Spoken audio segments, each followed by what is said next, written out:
Last night, Marvin Bernard's pinch single with 2 outs in the 8th sparked the Giants to a win over St. Louis in Game 1 of the series. But the Cardinals' most dangerous weapon is Mark McGwire, who cannot escape the link to Babe Ruth and Roger Maris.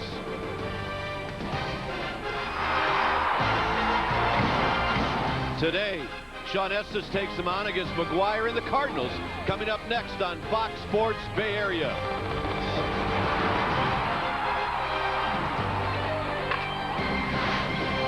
Now as the fans file into 3Com Park, overcast skies above the ballpark.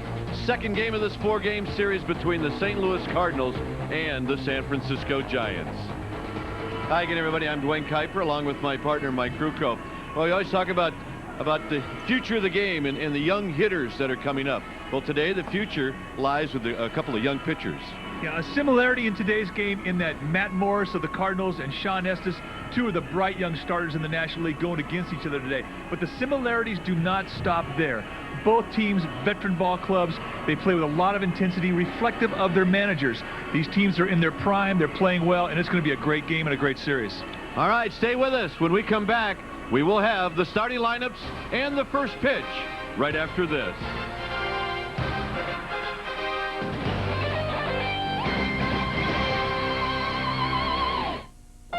Giants baseball on Fox Sports Bay Area is brought to you by Southwest Airlines. With fares so low, you have the freedom to go places. By Discover Card, it pays to discover. By Hoover, nobody gets the dirt like Hoover. Nobody. And by Grand Auto Supply, doing whatever it takes to get you and your car to the Giants games with forever warranted parts. Cloudy here at the ballpark as Sean Estes has just completed his warm-up tosses down the right field line as he heads down to the Giants dugout. Mikey, you've taken that walk before. Yeah, that's really when you got your game face honed in. You've gone through the lineup about 50 times prior to the game. You know how you're going to want to pitch everybody. Now you're leaving the bullpen and you actually know what's working or what isn't working, and you start to formulate your final plans as to how you want to open it up, and that's what's going through his mind right now. All right, let's take a look at the St. Louis Cardinals lineup. And that lineup, of course, is brought to you by Southwest Airlines. Royce Clayton in the leadoff spot, followed by Brian Jordan. Hitting third is Mark McGwire. He needs 1 RBI for career 1,000. Ray Langford will be the cleanup hitter, second in the National League with a .469 batting average. Following Langford is Gary Gaetti. He'll play at third base. Ron Gant is hitting sixth. He'll be in left field. David Howard is the second baseman, hitting seventh. Hitting eighth is Tom Lampkin. And then pitching and batting ninth is the young right-hander for the St. Louis Cardinals, Matt Morris. Well, Sean Estes is taking a little bit more time getting loose, so the Giants haven't left their dugout yet. Well, the team keys on the starting pitcher, and after you leave the bench, you want to, after you leave the bullpen, rather, you want to come back to the bench and you want to get a blow. Just make sure you're calmed down before you go out there. Gather your thoughts one last time, and then head on out. It's time to do business. A big, strong right-handed hitting lineup led by Mark McGwire this afternoon, and I'm sure that some of the things, Mike, you were talking about Estes thinking about, I'm sure he's thinking about Mark McGwire. You would have to think about him. Well, this is a very offensive lineup all the way through, and they are diversified in how you have to go about pitching them. You can't pitch this team one way. You can't just stay on their hands and try and back them with breaking balls. You have to mix speeds because you have a variety of guys who are strong inside, guys who are strong away. You've got to make pitches and mix speeds with them. They think well, and they identify what you're getting over the plate early. So they eliminate things that you can do with the baseball if you're not getting them over for strikes, and they look for pitches that you have to throw, and that's how they beat you. Veteran ball clubs, both these teams, as we talked about earlier, are really in their prime, and they think extremely well. They don't panic, very patient, for Sean Estes, classic lefty. Right out of the mold of Warren Spahn and Jerry Koosman, Steve Carlton. Throws high three-quarters with a great overhand curveball. And he always looks to establish that pitch early. That means get it over and throw it for strikes. He puts it in the Cardinals' mind that he can have that pitch anytime he wants to, and he's going to have a good day. Defensively behind Estes today for the Giants, Bonds, Hamilton, and Diaz in the outfield. Miller, Sanchez, Kent, and Snow in the infield. Brent Maine behind the plate. 1 error has been committed by the Giants in the last 7 games, a .993 fielding percentage, and that is second in the National League. The Giants defense has been outstanding early on in 1998 for the first 10 games. Estes is out there for the 3rd time. He had a no decision against the Astros in a game in which the Giants won in the 13th. That was the season opener, and then pitched very well in Arizona in his second start. Took the loss, a 3-2 final score. Estes went 7 1/3 innings, allowed 8 hits, 3 earned runs, 3 walks, and 3 strikeouts. All the runs he gave up came in the first inning. So I suppose everyone will be watching how Estes does in the first inning. Charlie Relaford behind home plate. Paul Schreiber will be at first base. Ed Montague at second, and Dana DeMuth umpiring at third. I think Estes' last start, he was a little tentative in the first inning, tried to be too fine early on, got behind the count, and after he gave up the 3 spot in the first, he just said this is not that tough. Became more aggressive on a first pitch and had a good outing. First pitch of the ball game is a strike to Royce Clayton, hitting .351, and this game is underway at 1:08. Clayton has played 8 games as the leadoff hitter. He has hit safely in the first inning in 7 of those. Pitches low to Royce Clayton. 2 for 12 lifetime against Sean Estes. This is where he's always wanted to hit, in that first spot. You get a lot of fastballs in that spot. And that one was up high. I thought for a second it may have hit the bat, but it didn't. 2 balls and 1 strike. There's Brian Jordan on deck, followed by Mark McGwire. Giants winning last night 5-3. Marvin Bernard, one of the heroes. On the ground, Ray Sanchez has got it. 1 out, and that's the way this game gets started. So Clayton retired 6-3, bringing up Brian Jordan. Jordan comes in batting .231 with a home run, 3 RBIs. Missed a lot of last year due to an injury. Jordan is 6 for 26.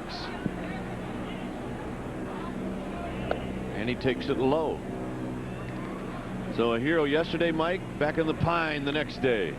Now, Dusty Baker talked about Marvin Bernard. He said he has accepted that role, and he prepares himself for it. He is a very tough, mentally sound player. Hammered to center. Hamilton giving chase, and he's got it. Jordan hit it to the deepest part of the ball field, and it gave Hamilton some time to chase it down.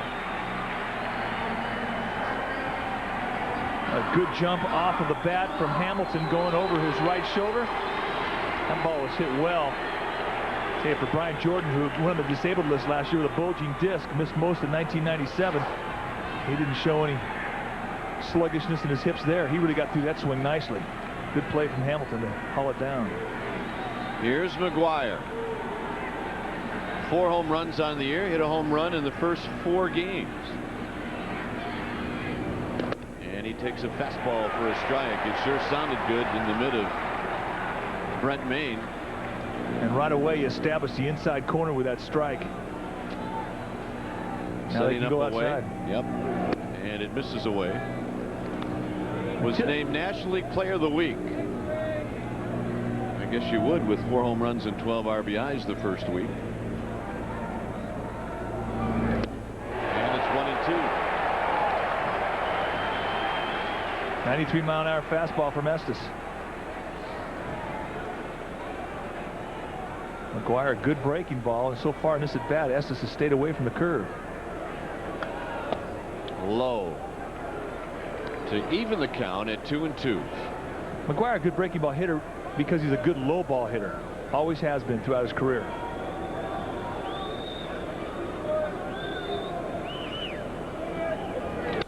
Popped him up. Kent Snow. And it's J.T. Snow who'll make the catch. A 1-2-3 inning for Sean Estes. 1/2 inning in the books. Cardinals nothing. Giants coming up. Giants lineup brought to you by Southwest Airlines. Darrell Hamilton will lead it off, followed by Bill Miller. Bonds will hit third. Then the cleanup hitter is Jeff Kent. Hitting fifth is J.T. Snow. 10 for his last, 30 for Snow. Then it's Brent Main. Alex Diaz will hit seventh. Ray Sanchez eighth. And pitching and batting ninth is Sean Estes. Matt Morris, second year. Got a lot of movement on his fastball. He threw 217 innings last year as a rookie, and that does not happen very often. But what was more impressive, in those 217 innings, he only gave up 12 home runs. And that tells you he's got a good sink on his fastball. Great movement, but good command of it. Fastball that runs up there 92, 93 miles per hour. Good slider and a great changeup. He's got the whole package, and he is a horse. This guy's a future #1. 2-1 to Darrell Hamilton, batting .282. Hamilton 1 for 2 in the game last night as he fouls it out of play. Morris Kipe, just 23 years old. You can look at the totals from 1997, 33 starts, 12-9, and really should have been a lot more wins. He didn't get a lot of run support last year, but an excellent 3.19 ERA. He's had a sore shoulder this spring, so they didn't want to take any chances. Very careful with him, as you can imagine. 23-year-old right-hander with a future like his. Cardinals have two of the best young right-handers in all of baseball between Morris and Alan Venus. Venus on the disabled list till about mid-June. 3-2 to Hamilton. Inside, he walked him.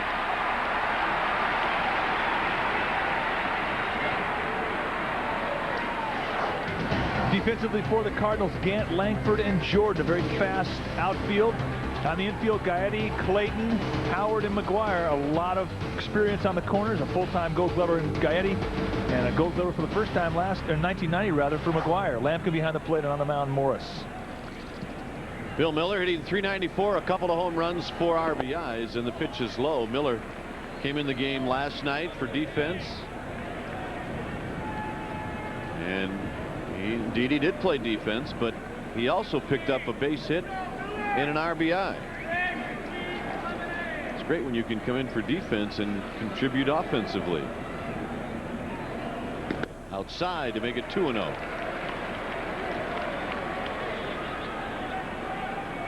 There's Ron Wotus as he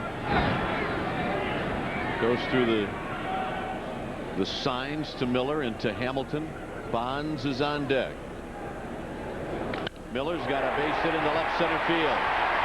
Hamilton will stop at second, and the Giants are making some noise here in the first inning.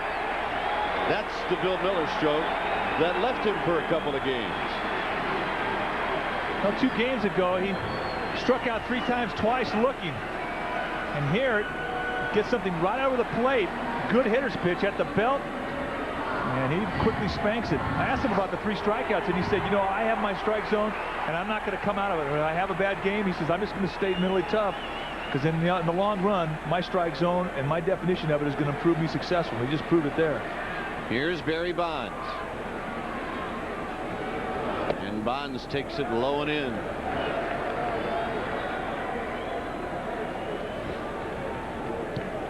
Bonds had a double right over the bag in the game last night. He was 1 for 4 in a swing and a miss. 93 miles per hour on the gun for Morris.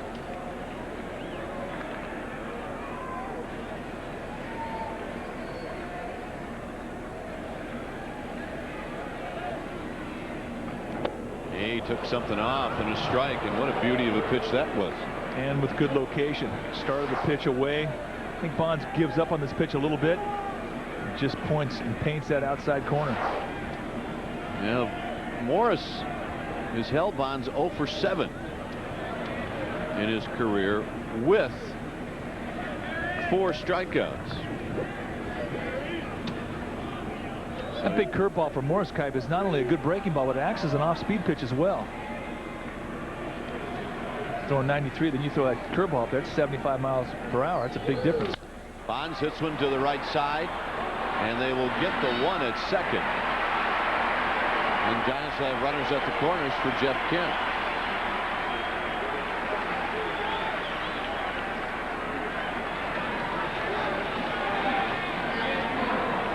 4-6 on the fielder's choice, and here's Kent, who has cooled off. He is hitting .341 with a home run, 11 RBIs. Kent went 0 for 4 in the game last night.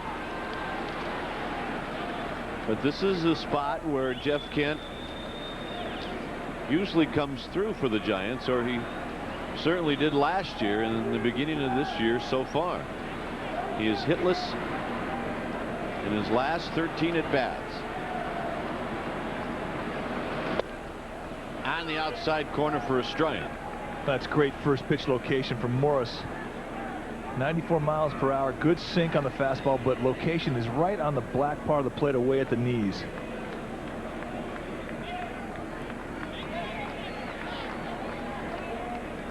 Nothing in one to Kent. Runner goes. Kent swings and pops it down the right field line. A long run for Jordan, and that will be out of play. One big bounce off the railing and then back into the seats. One thing Tom Lampkin will do, a very aggressive catcher, and he gets an 0-2 counts with men on third base. He likes the breaking ball down the dirt. It's a strikeout pitch, but he is not intimidated whatsoever about a possible pass ball situation with the runner at third. He'll come out there and say, you bounce one up there. He'll swing over the top, but don't worry about that ball getting by me. It won't do it. No. He wants a fastball outside now. You know, Morris is looking for the strikeout, and Kent had a rip at it and hits it back out of play.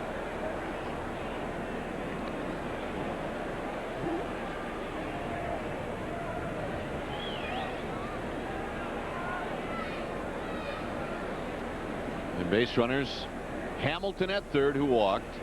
Bonds at first, who reached on a force play. Bottom of the first inning. Giants trying to get on the board first. And it's Kent waiting on Matt Morris. And now the throw to first, and Bonds gets back. There's JT Snow, who had a terrific game yesterday, going 3 for 4 and knocking in a pair. But right now it's up to Jeff Kent in that cleanup spot to get Hamilton home.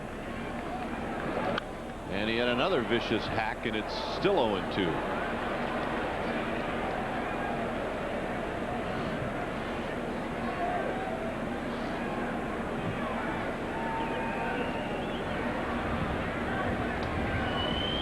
No balls and 2 strikes. Everybody's looking down the sights of those guns there. Checking out the wood. Bonds goes, swing and a miss. Throw down to second is not in time. Kent strikes out. Bonds with a stolen base. A 95-mile-an-hour fastball at the knees with movement. Tough pitch and a 2-strike count from Morris, and he gets the K.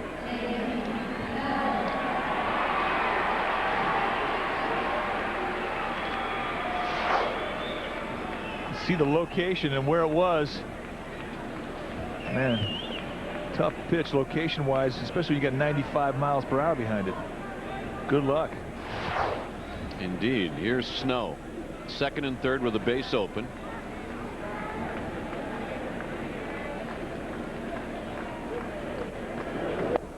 A strike, and it's 0-1.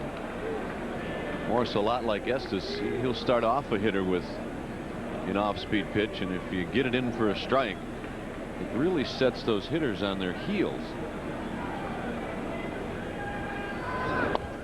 Low. Big at bat now for the Giants. Bonds not able to knock in a run. Neither was Kent.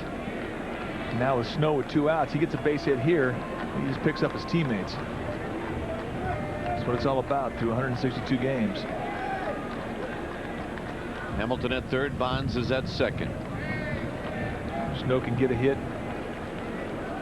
nobody will remember Kent's strikeout.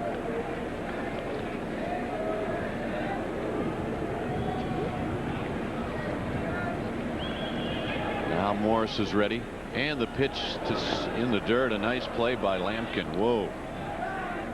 That's that curveball down the dirt. That's a pitch of design. They know that a lot of lefties like Snow, they'll go after that pitch. But this one really is a tough play because he pulls it across, and Lampkin to keep that ball in front of him. That was a great play. Actually didn't even get his body in front of it. He hit him in the hands. Well, he had the proper positioning with his hands. He didn't go to the backhand, which is where you can lose a lot of balls left or right as a catcher. Strike, and it's 2-2. Nasty pitch.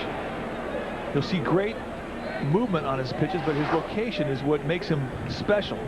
Sit outside, and that backdoor breaking ball is not an easy pitch to throw with that big curveball. Drops it right down there, low and away. Got him on a foul tip. Hanging on is Lampkin, and that'll do it. Giants had an opportunity here in the first. They did not come through. We'll head to the second. John Estes back out on the mound. 0-0.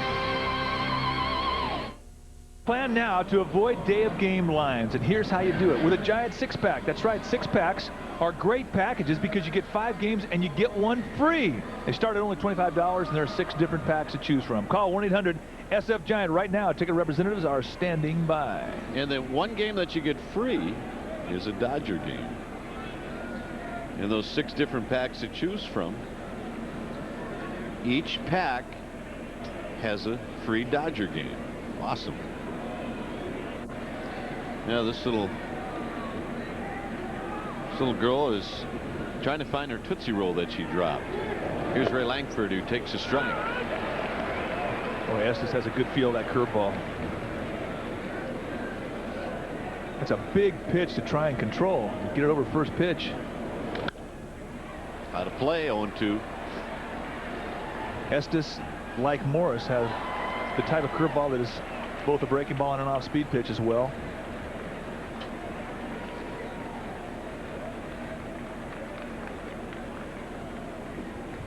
Here's the 0-2 pitch to Langford, and it's way outside. Langford hitting .469.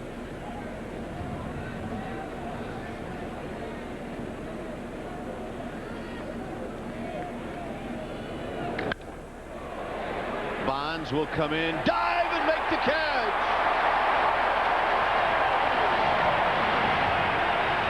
It did not look like Barry Bonds was going to get there. And he did. Well, Langford inside outs the ball, and he's got some movement that's really going towards Bond, but a spectacular play. And you just hope he doesn't hurt his wrist when he comes in to brace himself for the fall. That was a beauty, and here's Gaetti. And he takes the pitch up and away. Another look. Tell you, Kite, both of these teams have come ready to play today. Brilliant defensive play from Bonds in left field. Swing and a miss by Gaetti. A ball and a strike. I bet Langford thought when he hit that ball he had a hit. He's thinking double base. Gaetti pops it out of play, and it's 1-2. I don't know if you had a chance at all, Mike, yesterday to watch some of the Philly Brave game. Here's the 1-2 to Gaetti, and it's high with Maddox and Schilling. Unbelievable. Classic matchup. Second time this season the two have hooked up. Schilling beat Maddox 2-1 in Atlanta earlier this season, and last night Schilling again prevails 1-0, although Maddox was not the losing pitcher. That game lasted 2 hours. 3 balls and 2 strikes, and just 2 guys that just do everything different. Little dribbler out in front of the plate, and it's Maine who calls off Estes and throws him out. Got into a little bit of no man's land out there. Estes, you're taught as a pitcher to go until called off. He comes down hard. Watch the movement. He's coming down in thinking he's got to make the play, and he gets called off. Get out of the way so Maynard can make a throw. Good job from Brent Maine. Yeah, Schilling is a pitcher that utilizes a fastball about 95% of the time. Throws darts with it at 95 miles per hour. And then you have Maddox, who's really just a master of mixing speeds and location. Two different styles, but both very effective. Yeah, they both win. That's the common denominator. They both win is right. Outside to Ron Gant, 2-0. Schilling really the glamour type pitcher because he's going to get about 10 punch outs each day. He got 10 yesterday. Just over 100 pitches though in a 9-inning stint.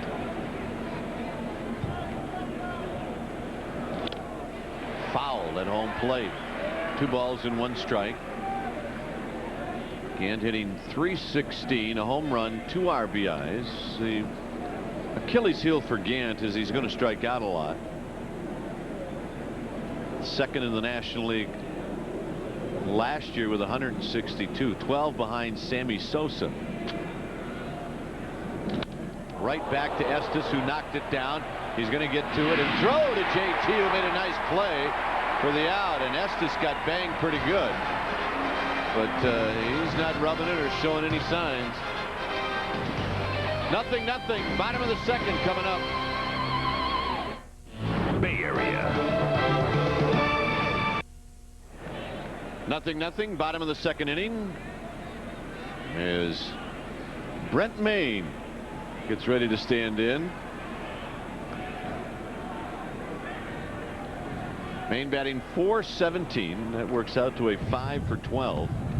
And he takes the first pitch low and in.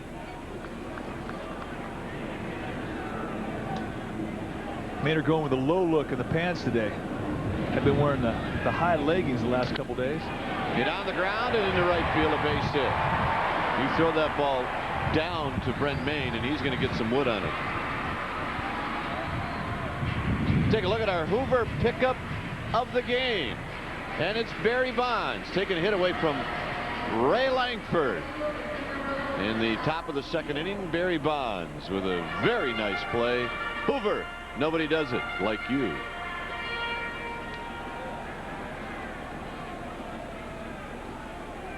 Here's Alex Diaz. Diaz 2 for 7 on the season. Diaz a switch hitter. Jumps out in front, 1 ball and no strikes. You're talking about Brent Mayne's style of hitting, Kai. Very similar to the style you employed last few years of your career. So you know that he can cover that low area. Low ball hitter, and this is smoked into left center field, but Langford glasses down, backpedals, and makes the catch. He has hit that ball pretty well for a little guy. When you're really spread out and you're down like Mayne is it problematic to get to the high pitch? Yeah, you really have to get to it by raising your arms, and you can't use your legs to go up to the high pitch because then your whole body moves. And your head moves. Yep. Here's Ray Sanchez, 9 for 18 on the season. How about that for a start?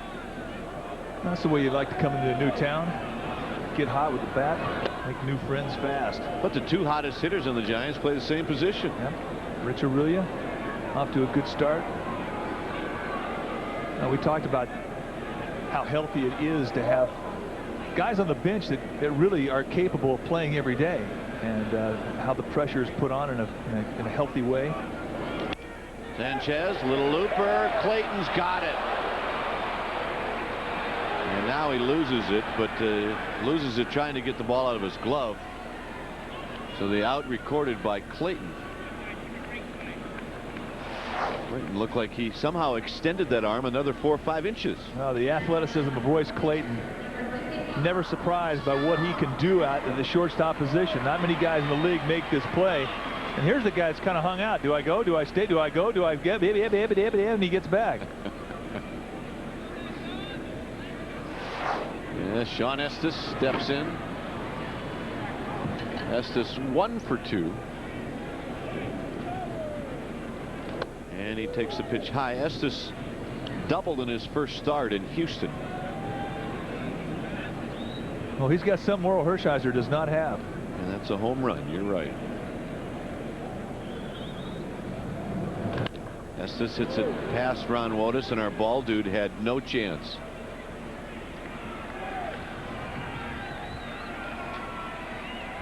Just got to learn to play the ricochet a little better. You can't go right to the wall and expect to catch the ricochet. Oh, Dick, you could have had it. Got to get that glove down. He had the knees bent, the butt was down. He just couldn't get the hands down. High to Estes, 2-1. He got down one because he was bracing himself on the fence. See, that's cheating.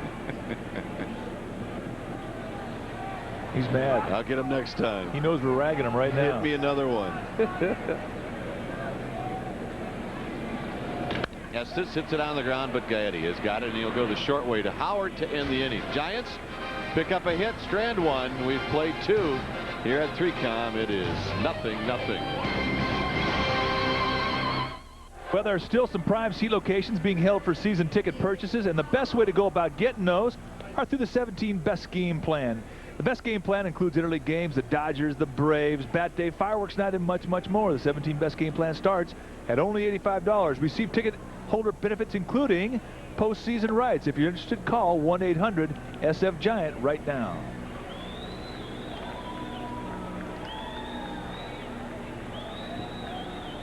Top of the 3rd inning, and it'll be the bottom 3 in the St. Louis Cardinals batting lineup. Howard, Lampkin, and Morris.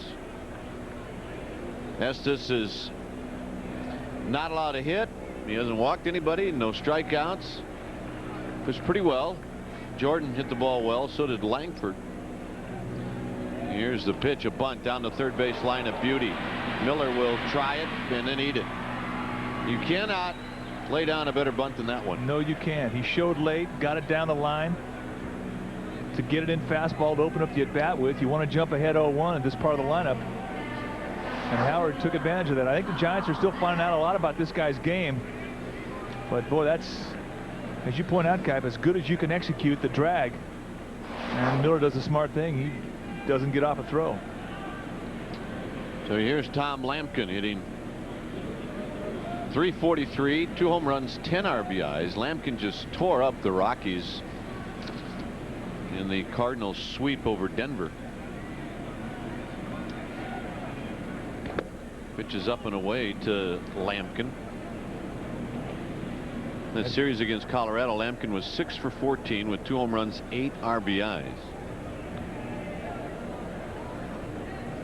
Lampkin, good middle end hitter, very quick, likes the ball down. He's got some pop.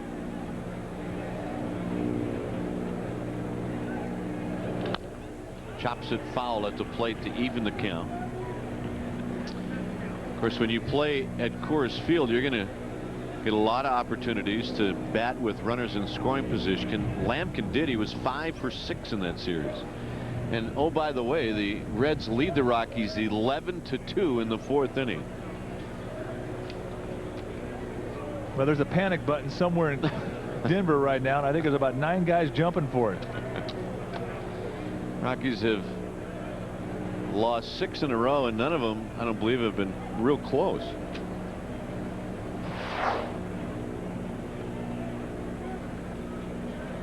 Lampkin hits it foul past J.T. Snow. Our other ball dude takes his hat off. Look at that. He's showing off, huh? Oh, he's showing off. So the two Dicks have a little something going here. Yes, they do. Both of our ball dudes' first name is Richard. Like to be called Dick, and this guy here, he just snagged it with his lid.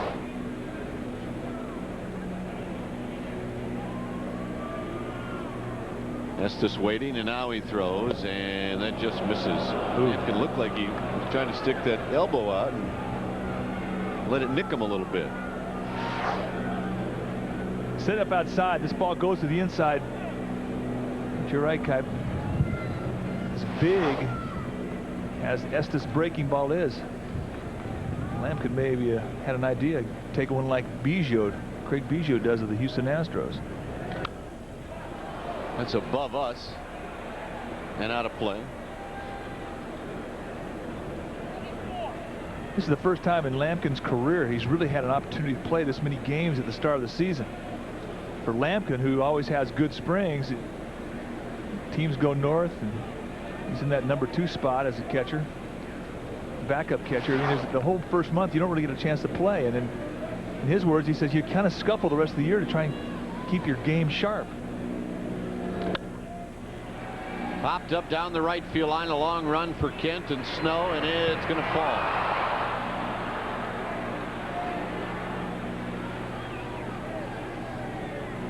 Tough area for both those infielders.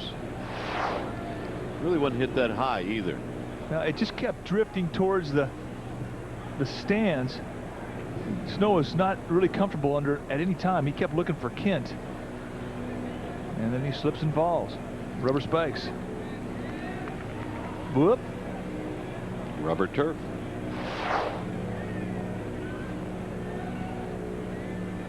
Two and two to Lampkin. Now that one should reach the seats, and it does. When Mike and I were teammates, all the dirt surrounding the stadium was exactly that. It was dirt. Now it's that rubber material. You spent half the game shielding your eyes.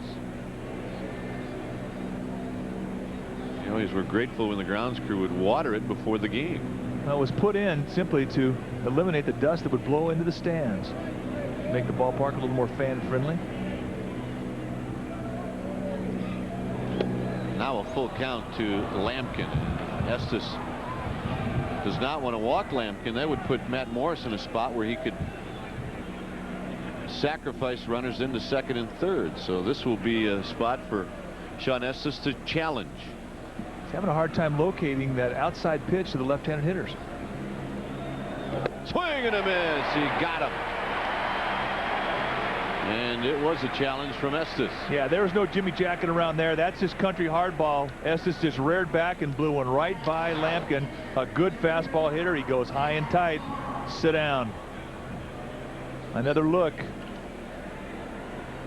Boy, you get so geared up for a fastball. You get when you see it so well up there. It's just so hard to keep your hands on top of it. Here's Matt Morris, who can hit a little bit. Last year hit over 200. He was 15 for 73. He had 6 RBIs. This will be his first at bat this year, but not showing signs of hitting, showing signs that he's going to bunt.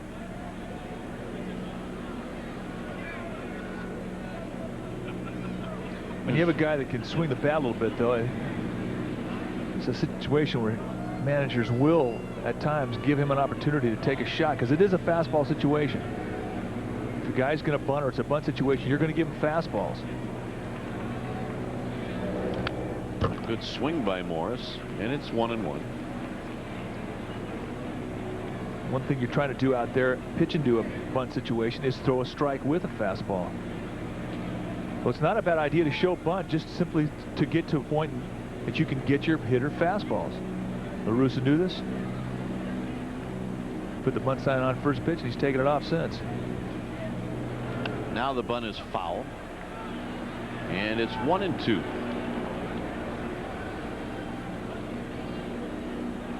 The easiest pitch to bunt is a curveball, because the break of the ball is going down. All you do is just put wood on it, and you got yourself a ball on the ground. The toughest pitch to bunt is a high fastball.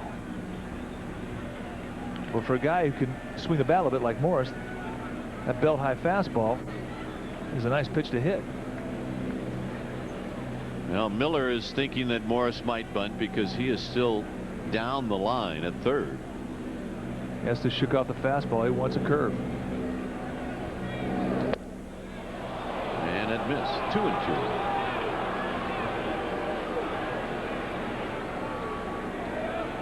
Well, a lot of the umpires here thought that might have been a strike. There's about 25,000 here today. Well, Estes at times, his curveball will fool umpires. They'll give up on it. It's so big. The break on it is unusually large. Inside, and now Estes has gone 3-2 to Matt Morris. Well, Estes is doing the right thing right now. He's a little upset. Going to back off the mound, get himself a little bit composed. A lot riding on this 3-2 pitch. You don't want to let the number 9 hitter get on base by way of a walk. And this walk would do more than that. It would set up a run scoring position for the Cardinals with Howard at second. Runner goes, and it's low, ball 4.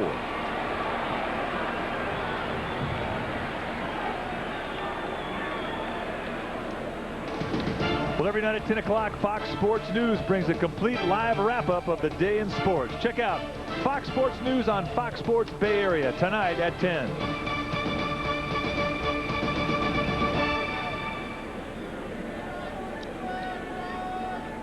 So the walk to Matt Morris puts runners at first and second with 1 out. Bringing up Royce Clayton. Clayton grounded out to Sanchez to lead off the game. And Estes would take that same ground ball right here. Although Royce is tough to double up, has good speed out of the box from the right side. Off the plate with the curveball 1-0. Brian Jordan is on deck. Top of the third, 0-0.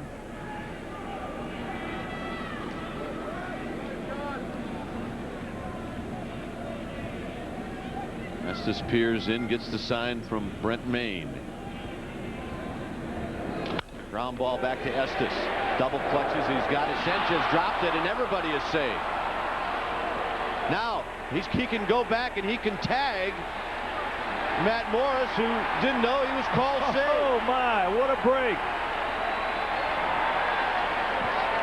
Matt Morris had no idea what was going on. He made the assumption that Sanchez has held on to the ball, and then Sanchez picked up the ball and tagged Morris. That is a break.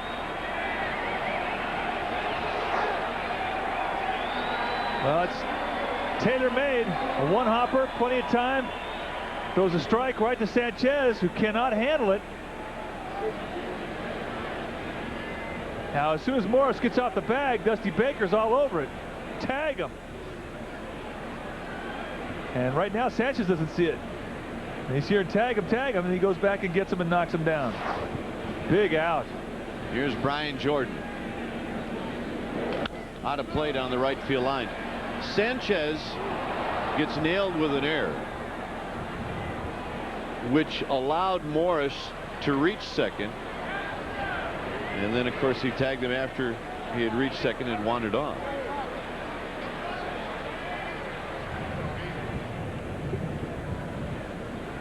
This game will humble you. Low and in. But what a big play in this game. Now you got a 2-out first and third situation with an open base. You can afford yourself the luxury of corner pitch and Jordan. Otherwise, you'd had a bases loaded 1-out situation. So the mistake from Morris looms large in this game. Curveball, a beauty.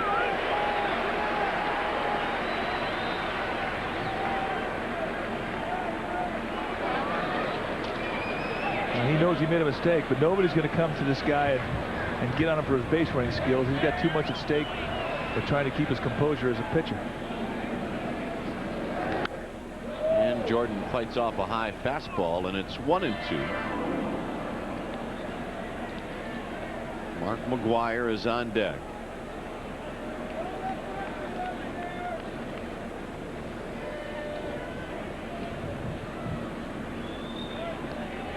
There's Big Mac. 1-2 to Brian Jordan.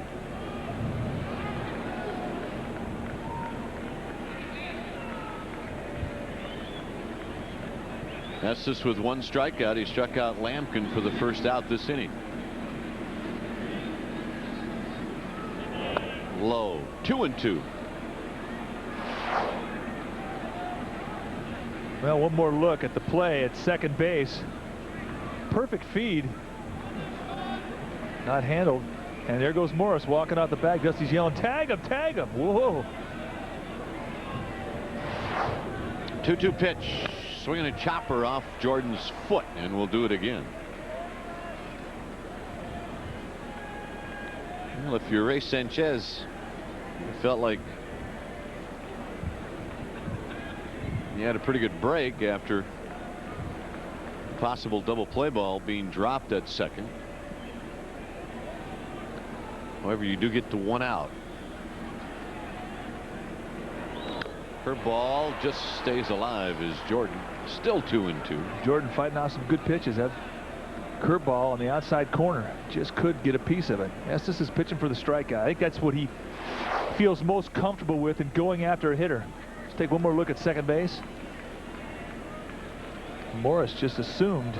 An assumption is the mother of all screw-ups. And this one was costly. Here's the 2-2 pitch, and it's up and away, a full count, and now Clayton will be on the move.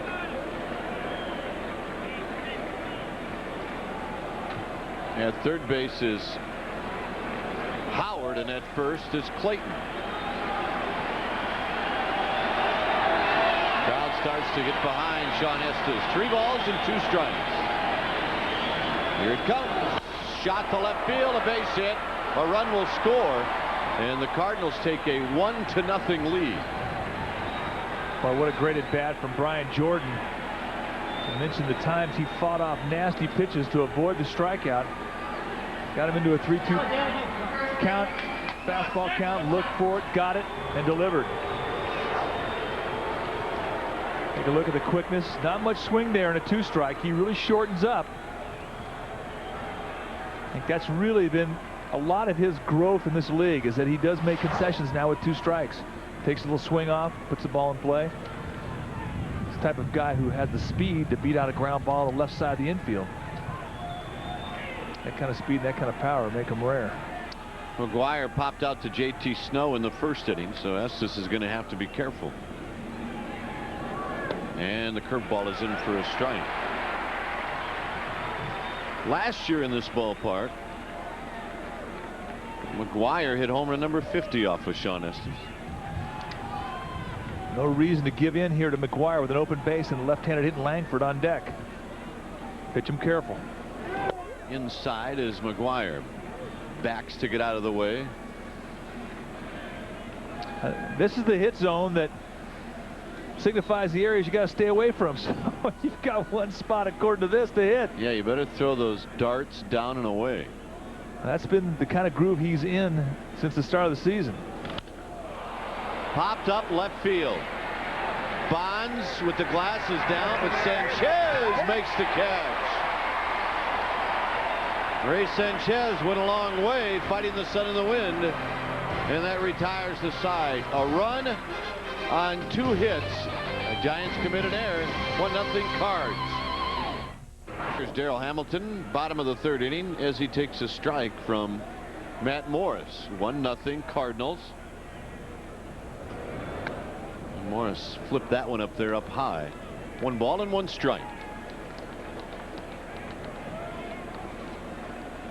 On deck, Bill Miller, and then Barry Bonds. And that one he didn't flip at all. He just spun that one at the knees, 1-2.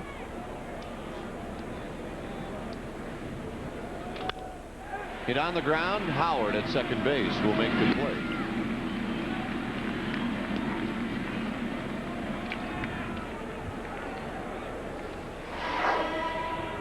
And Sean Estes, between innings, not happy with himself. Well, he walked the opposing pitcher, and he knew that was an out that he had to have, and that's where the anger was centered around. You know, in order to really get it out of your system, as Miller hits a ground ball to Howard, takes a funny bounce, but he makes the play. You have to have something to throw that glove at. There's a nice big bucket there, I think, with gum and other various things. Yeah, buckets are good targets.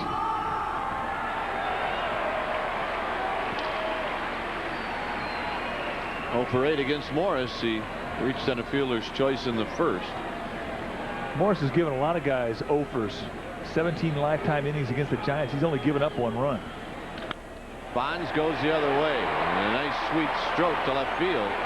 Gant dives to cut it off. Once he left his feet, it was going to be a double for Bonds.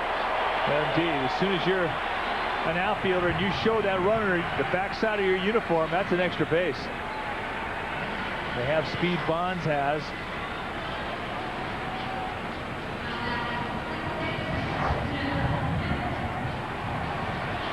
Breaking ball, just soft swing. And there's the dive. And there's the backside. Here's Kent, who struck out in the first inning, and he takes it low. Kent was at the plate with runners at first and third and only one out, and was not happy with his at-bat. He fights the aggressiveness that he has as a hitter, and sometimes aggressiveness takes him out of the strike zone. And he's got a base hit, and here comes Barry Bonds, and Kent ties the score with an RBI single. And that's a right back at you. You give up one in the top of the third, you come right back, and the heart of the lineup ties the ball game up. A double by Bonds, a single by Kent. That breaks an 0 for 14 for Jeff Kent. Very tight, compact swing. Gets a good pitch to hit, and that's the key. Morris left the ball up mid-thigh, inner half of the plate, and Kent gets his 12th RBI of the year. JT Snow struck out in the first. He takes it low.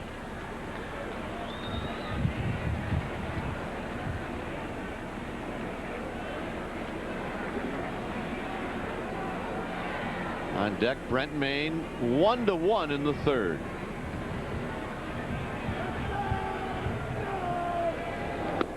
Hits the outside corner with a fastball. A ball and a strike. Talked about Snow's game yesterday, 3 for 4.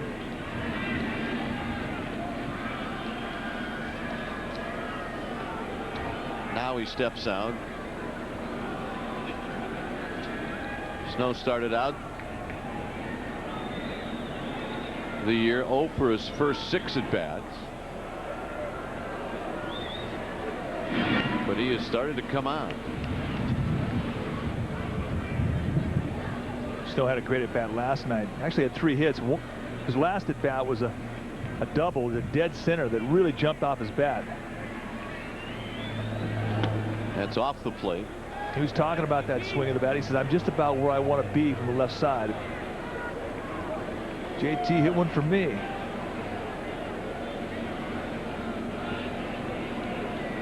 Two balls and 1 strike. Kent with his lead. And Snow goes the other way. Going back is Gant. Now he'll come in a couple of steps and make the catch. A little white shown in the glove of Ron Gant, but he hangs on. Giants tie it up. Kent with the RBI. We'll head to the 4th. Gaetti hits one high and a mile to left, and Bonds is going back, and it is gone. Gaetti jumps on the first pitch, and it's 2-1. His first home run of the year.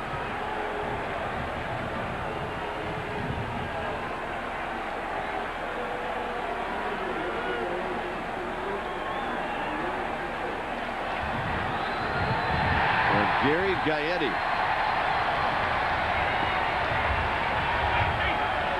now has 333 lifetime home runs. Not a bad career.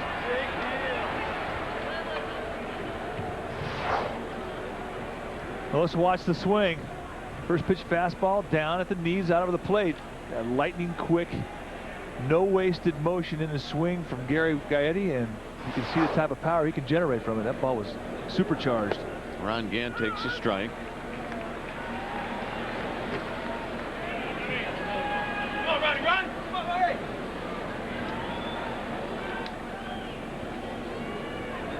Gant hit a ball right back to Estes, who knocked it down and then recovered in time to throw him out. So he's 0 for 1.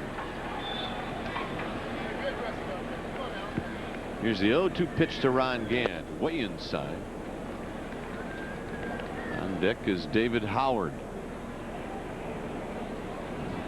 Gant has more career RBIs against the Giants than any other team.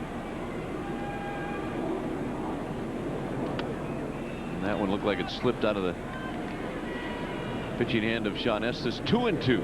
That'll happen when you try and muscle up. You get to a 2-strike count. You think, I'm really going to snap off a good curveball, and you overthrow it and it squirts out. You have to kind of relax with that pitch. Make sure you get over the top of your front foot as you throw it. Got him. Well, join us tomorrow afternoon at 1 o'clock. Cardinals and Giants in Game 3 of this series, live from 3Com Park. Catch all the excitement as Oral Hershiser takes them on for the Giants against Mark McGwire and the rest of the St. Louis Cardinals.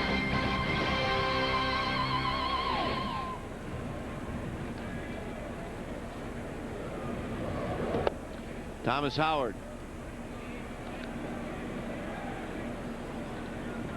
Howard had a bunt single in the third to lead things off, and he eventually scored on a Brian Jordan single, and this is a slow roller to JT Snow to Estes, side retired.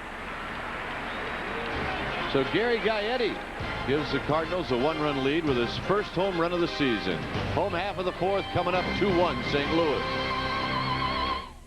Back play of the game, October 10th, 1987. Game 4 of the National NCLS. Mike Krukow pitches a complete game, 4-2 win over the Cardinals. That evens the series at 2 games apiece. Mike Krukow with the win. Vince Coleman, hang with him. Check it out. The final out. Hey! That looks familiar. That is our Discover card. Payback, playback. Play of the game, it pays to discover. I liked it. Was that Thompson to Uribe to Clark? Did you see that a few times? Yes, I did. You know what was great about that? That was, I was fortunate enough to play 13 years at the big league level, and that was it. That was the highlight. That was as good as it ever got right there that night. 56,000 people who were on the same page as the guys on the field. Brent Main's got a base hit to lead off the 4th inning.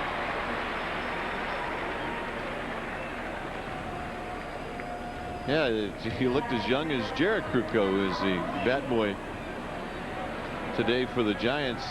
I have a hard time calling him a bat boy. He is not a BOY anymore. He is a young man. 18. He was 8 years old back then. Second baseman now, staying away from the mound. But a good memory for both of us. Well, he saw what it did to his father. Check swing by Diaz into the seats. That's not true. So Jared Krukow enjoying the afternoon in the dugout, doing some work for Mike Murphy. You better do a good job too, or you don't get to come back. The helmet's a little too small. It's squeezing his head. 0-1 to Diaz. Inside. That helmet fit him 10 years ago. Well, you know, you could go and get him one that fits. He's screwing it on. I'll have a headache for 4 days. He doesn't care. A ball and a strike to Diaz. And Mora steps off the bat. Rest of the troops are coming in tonight, huh? Coming in tonight from San Luis Obispo. Celebrate Easter week together. Outside corner to Diaz.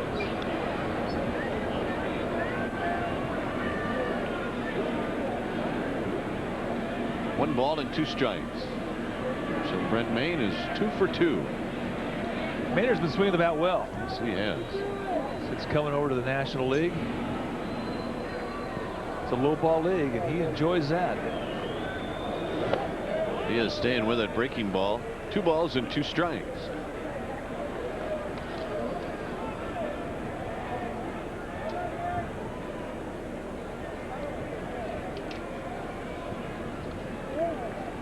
Alex Diaz, the 7th place hitter in Dusty Baker's lineup, swings and pops it to right field. Brian Jordan using his glove to shade his eyes, and he will make the catch. Nothing will be easy in the air today. Routine fly ball, and I think everybody here in the ballpark from a fan standpoint, senses that.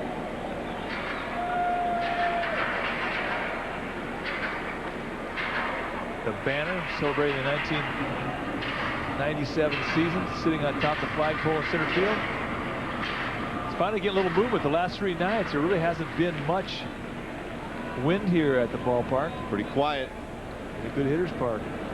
Here's Ray Sanchez, and he takes a strike from Matt Morris. Sanchez, a little looper that Royce Clayton turned his back on and made a nice play in the second. Sean Estes is on deck.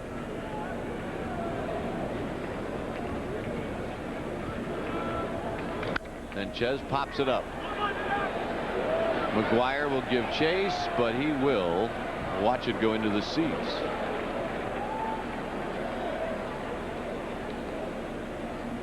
Tell you, for Matt Morris, who's making his first start today, he does not look sluggish at all. Stuff is very crisp. Has good command of everything, especially the big curveball, which is not an easy pitch to command. He's used it well on both sides of the plate. It's Dave Duncan. I'm sure that Morris is on some kind of pitch count. And Sanchez stays alive. He should get upwards 75, 80 pitches. That would be about where I would expect him to leave the ball game. However, you know, he's not really beating himself up. A lot of fastballs. They might extend him out. Doesn't seem to be working too hard. Throws nice and easy for a big man. 6'5", native of New York. Again on the hands of Sanchez, but he gets a piece of it. It's 12-4 Cincinnati over the Rockies in the 6th inning.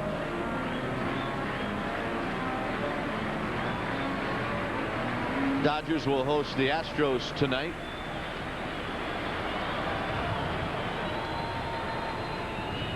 Oh, 2 to Ray Sanchez. And another swing and a foul. Sanchez does not want to take a pitch today. No. He's swinging at everything, even if it's right at his belt. Impossible to walk him.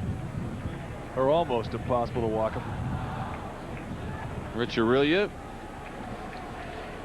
Big part of the win last night for the Giants. A couple of hits and 3 at-bats. He scored a run, made a nice play in the hole to get a force at third.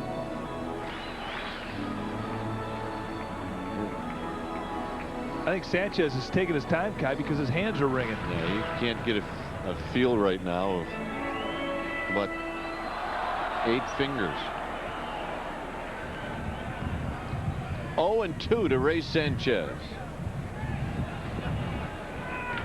Base hit to left field. Matt Morris made a mistake of throwing a strike. Well, that's exactly right. You throw it, I'll swing at it. That's the Ray Sanchez method of hitting. And so far this season, it has been a good philosophy. A high hanging breaking ball right out over the plate. And that is a bad 0-2 pitch. And he paid the price. That's really been the first time today that Morris has made that blatant error location-wise ahead in the count with 2 strikes. So now it sets up a bunt situation for Estes, who should try and get this ball on the third baseline.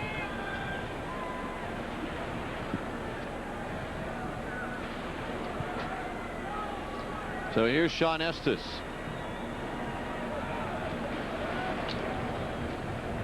Estes' job will be to get those runners over. And he lays down a good one. Morris falls down and throws, and it's not in time.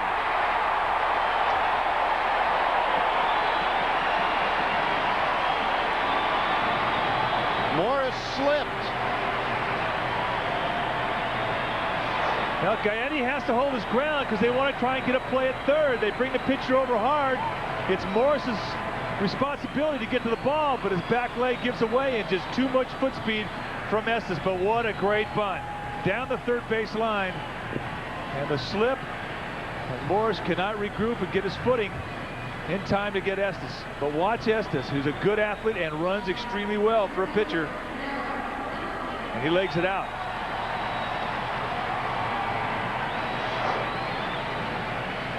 So the bases are loaded for Darryl Hamilton.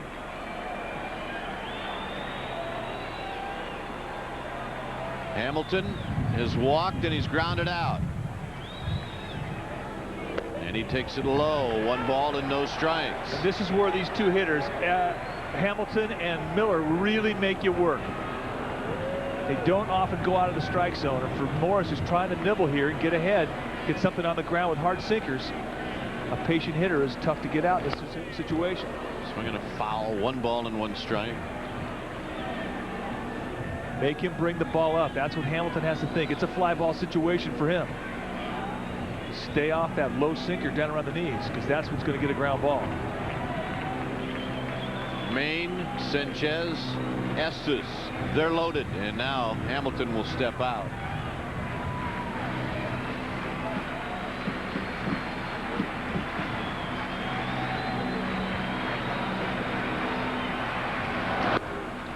Fastball away to make it 2-1. 1997 season, Hamilton averaged over 4 pitches per at bat. Bill Miller was right behind him. The kind of guys you like on top of your lineup.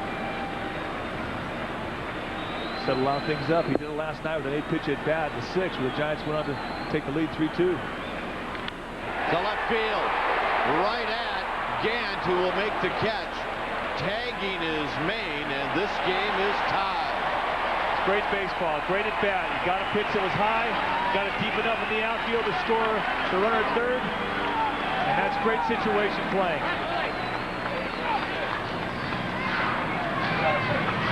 So Hamilton with his 4th RBI of the year.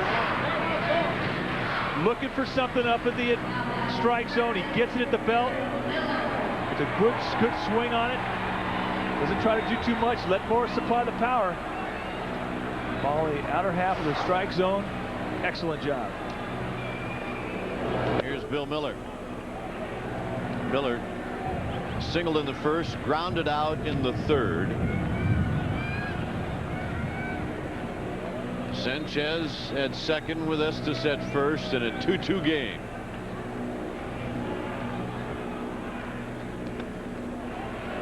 Two balls and no strikes. I tell you, these two teams are very professional, and they are in their prime. They play baseball, and there's not a better example of situation baseball at its best than that last at bat.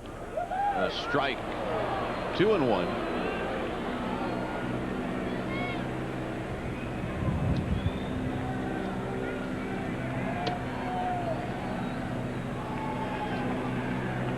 Morris to the plate, and that hits the outside corner. What a beauty of a pitch that was to make it 2-2. Miller not offering to go after a pitcher's pitch. He too is trying to get something up. And boy, when you make pitches like this, 94 miles per hour on the black at the knees away. Miller fights it off. Still 2-2. Been very impressed with how Morris bows his neck with men on base in scoring position. He did it in the 1st with runners at 1st and 2nd, striking out Kent Snow to end the inning and threat.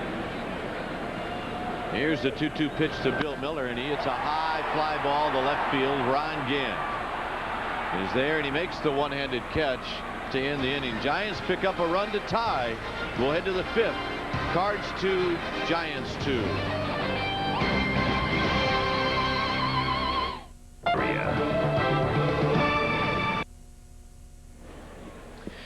Giants baseball is brought to you in part by Southwest Airlines. With fares so low, you have the freedom to go places. Fly Southwest. We'd like to extend birthday greetings to Andy McGwire, who is the engineer in charge of our broadcast today. Andy does a great job. Andy turns, I don't know, what do you think, Mikey? 62. 62 today. So Andy, a couple of years from retirement. Congratulations, Andy. We're happy you've made it this far. He looks a lot younger since he started dyeing his hair. Well, that's why he's got a hat on. You take that hat off, nothing there. Andy McGwire. Happy birthday. Well, for the Cardinals, it'll be Tom Lampkin, Matt Morris, and Royce Clayton in a 2-2 tie.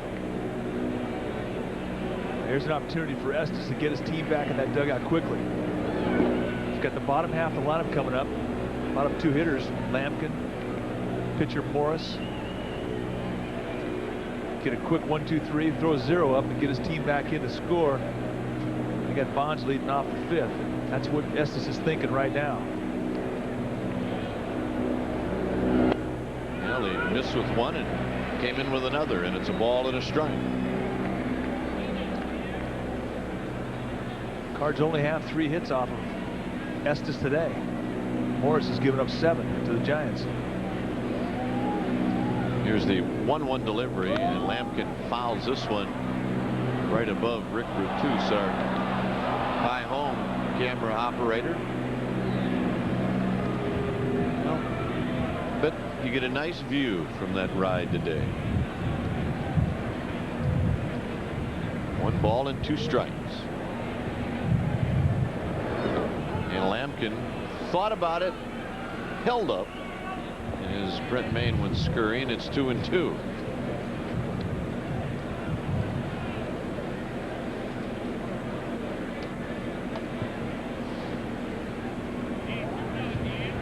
We'll have the ball game for you tomorrow. 1:05. We'll be on the air at 1 o'clock. Or head on out to the ballpark. Easter Sunday tomorrow. Great way to spend Easter Sunday with a family. Bring them out to the yard.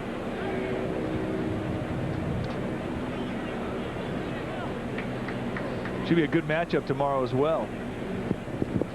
Oral Hershiser will be on the mound for the Giants, pitching against right-hander Cliff Polite.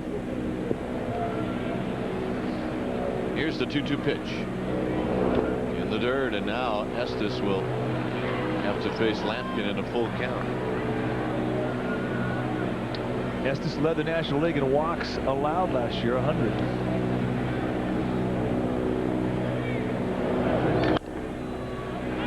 Just foul. Paul Schreiber with the call. Watch the movement from JT Snow. Not a whole lot you can do. Just hope it goes foul. Giants gets a break there. That had 2 bases written all over it. Lampkin runs extremely well for a catcher. Here's the payoff pitch. He walked him. Well, that'll make it easy for Matt Morris and his responsibilities. Bunt situation immediately.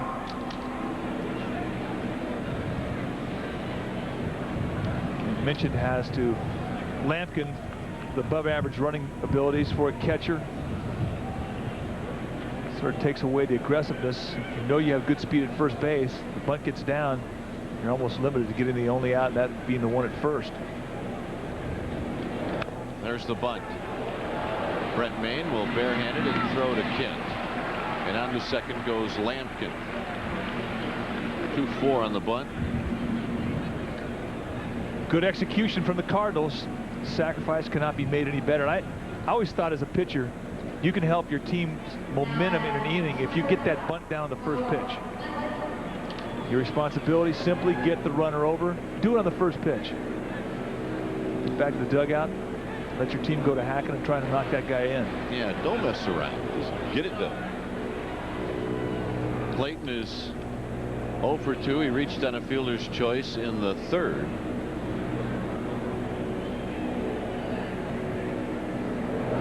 As he watches this curveball go by, and it's a strike. Clayton's going to sit on fastball until he has to swing. Good high ball hitter. Likes to extend out. Good middle away hitter. Got to jam him. Got to curveball him.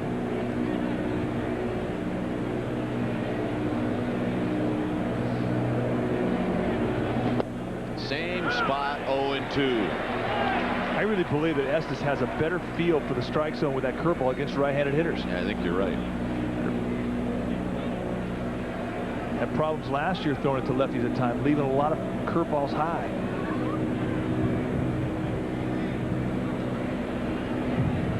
Oh, and 2 to Clayton. Going outside with a fastball. right back to Estes. And now they've got Lampkin in a rundown. Miller's throw hits Lampkin right in the back.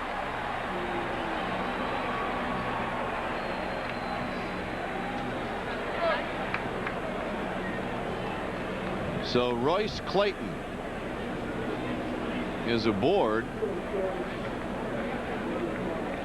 It'll be a fielder's choice, error 5. I think more than anything, what you'd like to have Estes do is maybe run at that runner a little longer. Yeah, I think he committed himself to a throw very quickly. Lampkin, it was a very difficult play for Miller. He didn't have much time to get rid of the ball. And you're right, Kipe. What Estes should have done is run it right at the runner, freeze him in between the first or second and third, make him commit, and then hopefully get him out with one throw. Here's Brian Jordan swinging a foul back. It makes it an easier play for the infielder that you end up giving the first throw to. So now runners will be at first and second. It's the second error committed by the Giants. Sanchez had one in the third.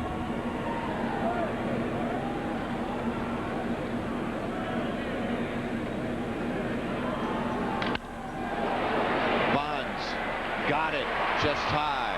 2 outs. Jordan hit it well.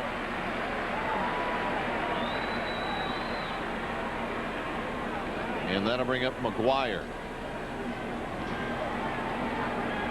Now McGwire has popped out twice. One to Snow and one to Sanchez in foul territory.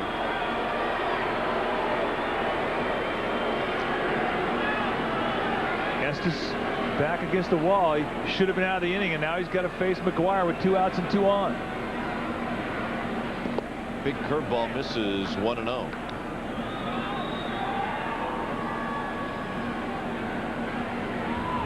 McGwire looking for RBI number 1,000 in his career. And he had a mighty cut, and he fouls it back. Well, you can just see the bat speed and how strong he is. Guy really is compact with his approach to the kill zone. Not any wasted swing whatsoever, and just so quick, so strong, and so powerful. Bat stays in the strikes a long time. Oh, or 1-2. I said last night in the broadcast that McGwire used to have a loop in his swing, and that's nothing more than an uppercut. But he has flattened his swing out, allowing his bat to stay in the strike zone a lot longer. And the difference is reflected in his batting average. Now this is a good matchup. Estes, 1 ball and 2 strikes to Mark McGwire.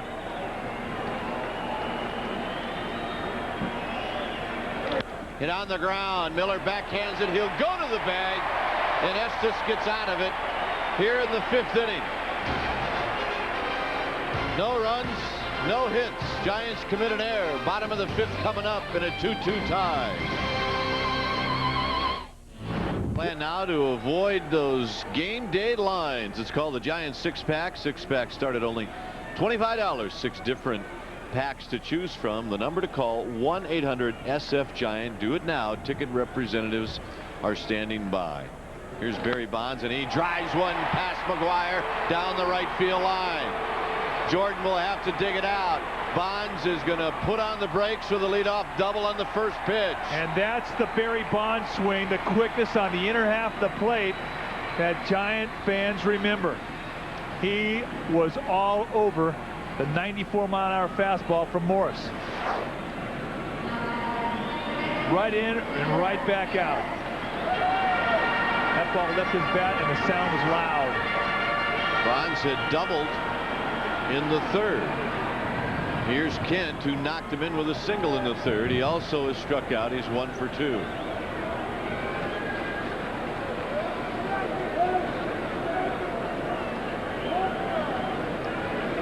Cardinals 2, Giants 2. Up and in with something slow, and it's 1-0. It's not the area where you want to make a mistake with a changeup or a curveball. 1 ball and no strikes.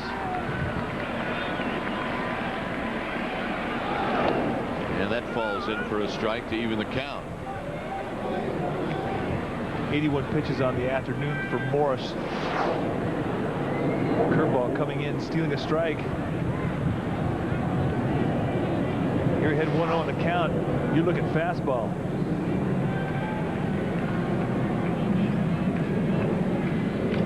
Kent hits it to right field.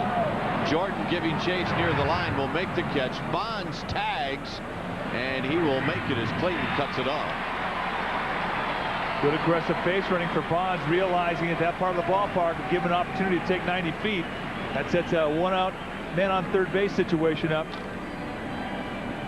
So really a productive out from Kent. Watching Jordan coming over. Spins around, sets himself up to the infield.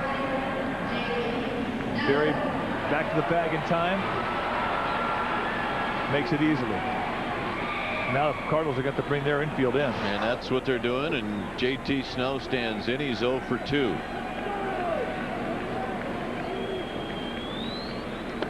Inside corner for a strike, 0-1. 5th inning in a tie game.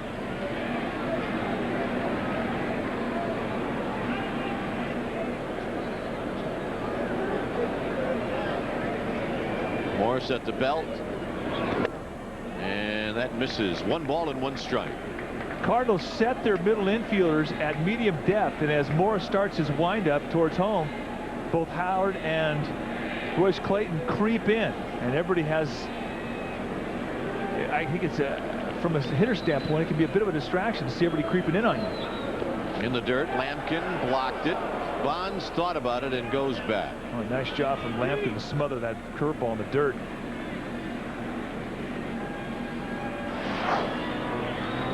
Watch the work behind the plate from Tom Lampkin. Go around, you put your palm facing that pitcher. There's no backhand there. Keep that glove like that, you'll keep the ball in front of you. Good lateral movement from the Cardinal catcher. 2-1 to Snow. Infielders now come in again. JT line drive right at McGwire. Boy, that was a rocket. Snow never got out of the batter's box. And here comes Brent Mayne, who's 2 for 2. Now watch the shot off the bat, normal speed. Half step out of the box. Frustrating at bat, you do everything right and get nothing for it with the Gazette. Brent Mayne, a pair of singles.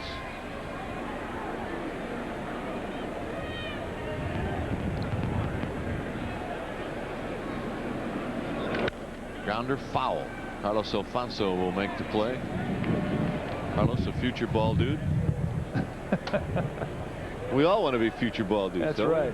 Well, Carlos has done just about everything else. He's been a pitching coach. He's been a roving instructor, a player personnel guy in the minor leagues. He's worked with some production people, an A2 in the Phoenix area in the wintertime. Pitches up and away. 1 ball and 1 strike.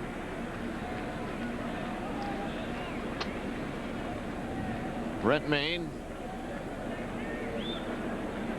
doing the catching. Brian Johnson with the afternoon off. 1 ball and 1 strike. 2-1.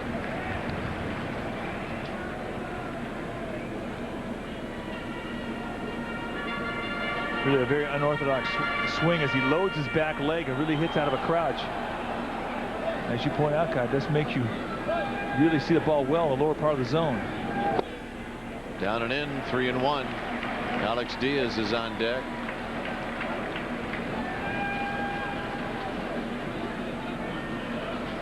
Here's Sean Estes. The 3-1 to Maine. He walked him. Not sure he's that unhappy about walking Maine. This copyrighted telecast is presented by authority of the San Francisco Giants and may not be reproduced or retransmitted in any form without the express written consent of the Giants. There's Bill Miller talking to Sean Estes, and Dave Duncan is going to come out and talk to Matt Morris.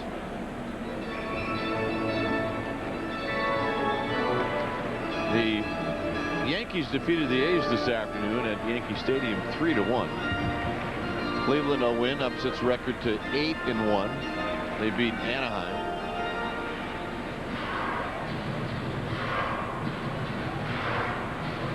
Oral Hershiser will get the start tomorrow. A couple old starting pitchers hanging together on the bench. Mark Gardner on your right, Hershiser on your left.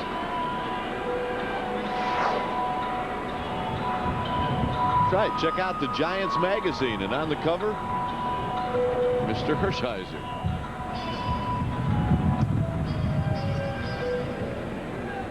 Talking to Oral, his family's going to live in the city. He says that he's going to wind up, when he's out of baseball, living in California, either in San Francisco or in Monterey. Loves it here. Always has. Alex Diaz hits the ball in the air twice, and he's 0 for 2. And he takes one right down the heart of the plate. No balls and 1 strike.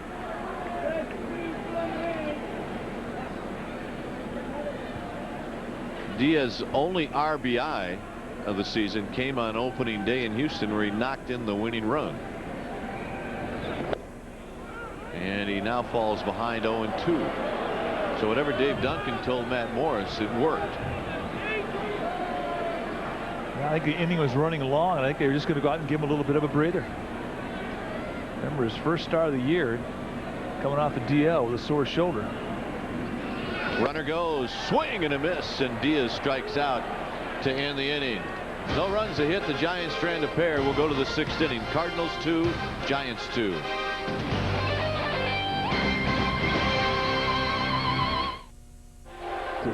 And that was nasty. Kent Bottenfield is in the bullpen getting loose. Here's Gaetti, who homered off Estes in the 4th. Did he go around? Yes, says Charlie Relaford. 0-1.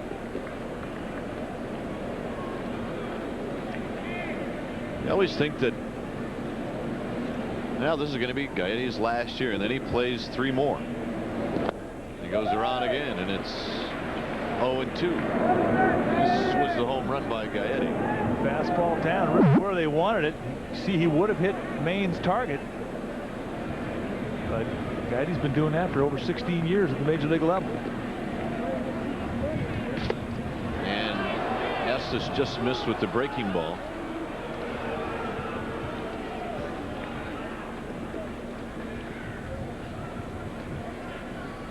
Here's the 1-2 pitch to Gaetti, and he pops it back and out of play.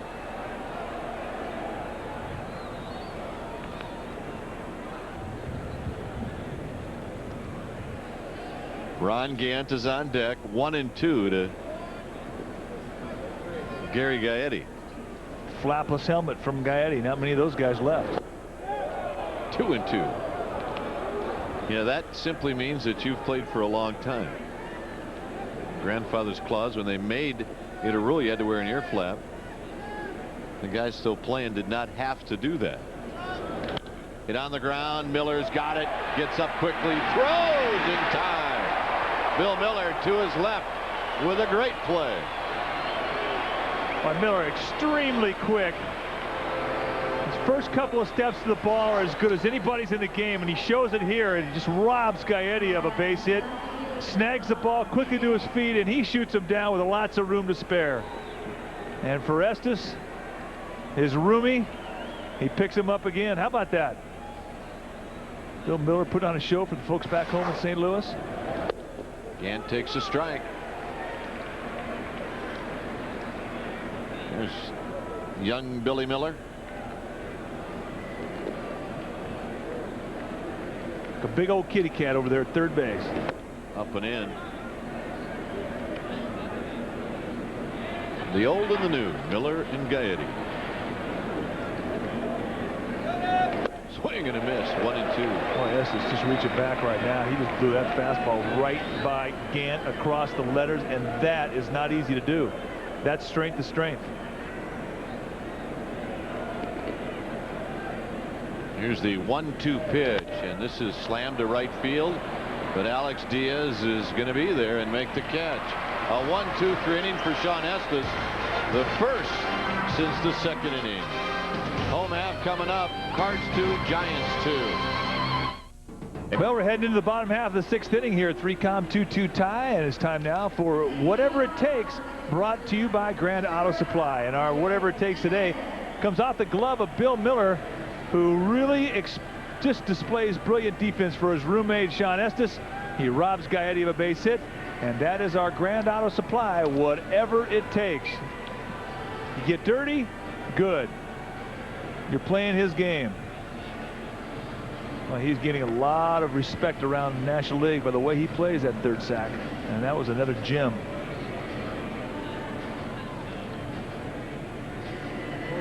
Willie McGee is now in left field on a double switch. McGee in left. Bottenfield is the new pitcher. Kent Bottenfield in the order in the lineup. Bottenfield will hit 6th, and Willie McGee will hit 9th. There's Bottenfield's number. How about this? 9 strikeouts in 6 innings. Bottenfield is doing something right. He's always had good stuff. Todd Stottlemyre, last night's pitcher. He's a spectator today. You know, Bottenfield's first hitter will be Ray Sanchez. Sean Estes will be the second, and then the top of the batting order, and Darrell Hamilton. A strike to Sanchez, and it's 0-1. A good outing today for the Cardinals. Matt Morris goes 6 right out of the chute. 6 quality, gave up 8 hits, a couple runs. He's the real deal. High to Sanchez. 1 ball and 1 strike.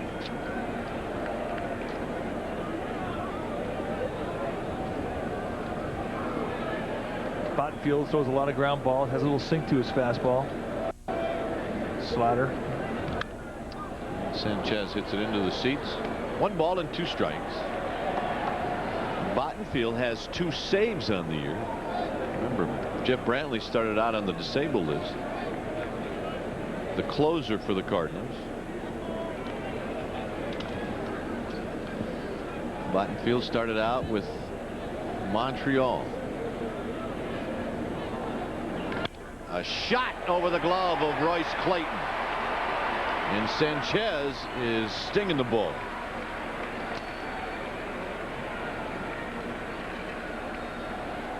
His second hit.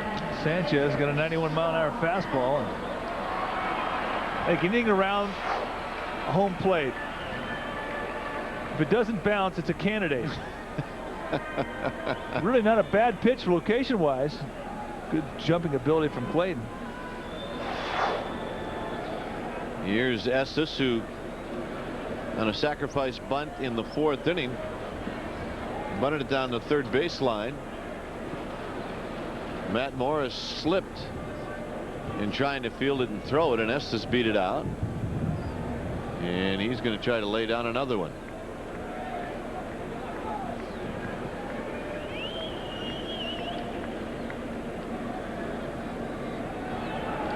Bunts it foul off the end of the bat. Pretty aggressive defense put on. Boy, Mark McGwire really came off the bag. In fact, Bottenfield waited until McGwire broke from first. They are going for the out at second.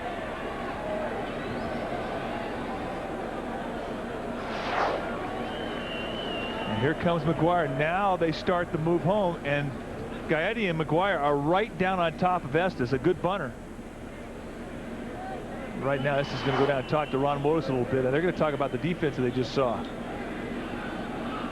Quickest way to put an end to that is set up early and take a shot at it at the Butcher Boy play, where you go into a swing and slash down. If you can put it in play, excellent chance of getting a hit. Dusty Baker has that type of confidence in Estes. He can handle the bat.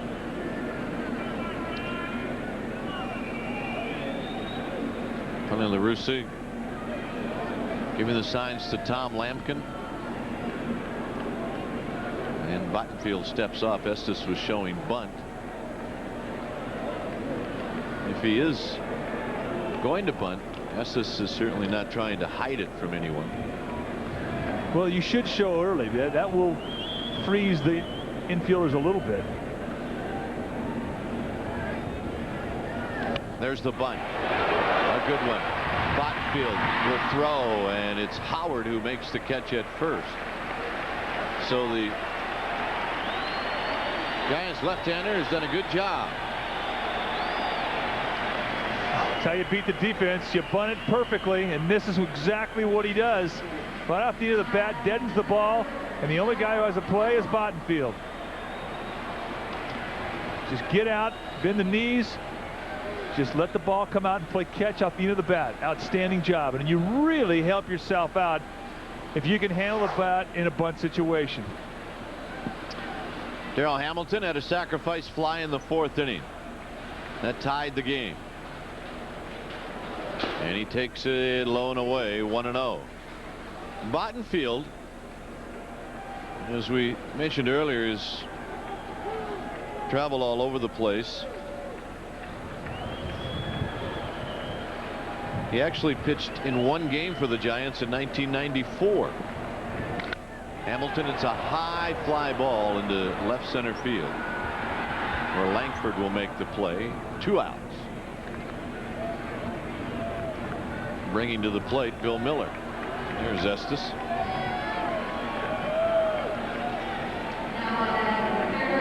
Get back to the bench and start thinking about next inning. For next inning, he's thinking about Howard, Lampkin, McGee. Don't ever allow yourself the luxury of mentally relaxing during the course of a game if you're a starting pitcher.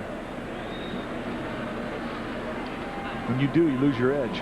Bill Miller is 1 for 3. Bottom of the 6th inning. Miller 2 for 3 lifetime against Bottenfield with a couple of singles.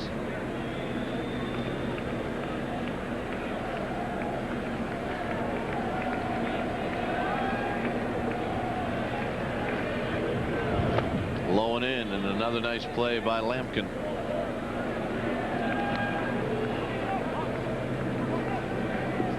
Lampkin's done a good job today blocking balls for the Cardinals.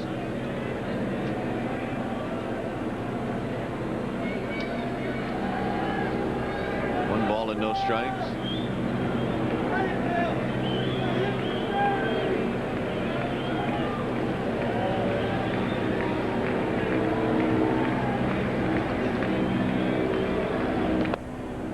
Off the plate, 2-0. Bonds is on deck, so Miller has to figure that in this at bat he should get at least 1 good pitch to hit. They do not want to face Bonds in the 6th. Swing and a foul back, 2-1. It was a good pitch right there. Worked to count your favorite 2-0. Looked fastball. He got it right at the belt. Fouled it back.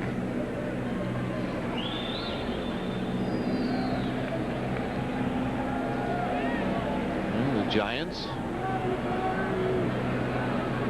are in first place according to those flags. Miller pops it out of play. However, that is not the case. San Diego comes in the National League West with an 8-2 record. They've won 5 straight. They've had 3 miracles in the first 10 games of the season. Yes, they have. Finley with a grand slam last night in the 9th inning with 2 outs to win. Here's the 2-2 pitch to Miller, and it's low, a full count. And Bonds is on deck. So Bottenfield facing Bill Miller with the lead run at second base and Ray Sanchez. Here it comes. Swing and a miss, and Miller strikes out to end the inning. Giants will strand 1. They've stranded 9 in the game. 7th inning coming up. Cardinals 2, Giants 2.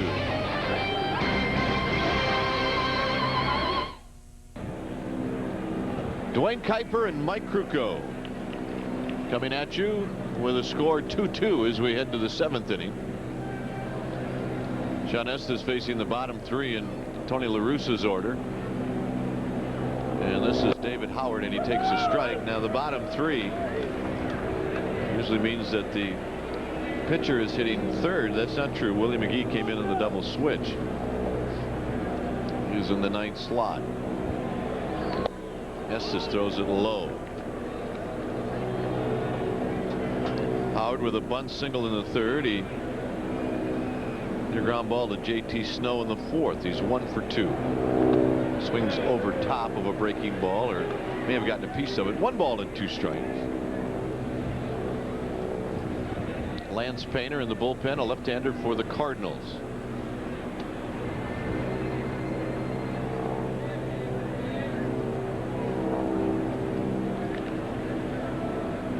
Estes with 3 strikeouts and a shot to right field and a base hit for David Howard. Howard's been impressive in this series. 2nd day in a row he's had 2 hits.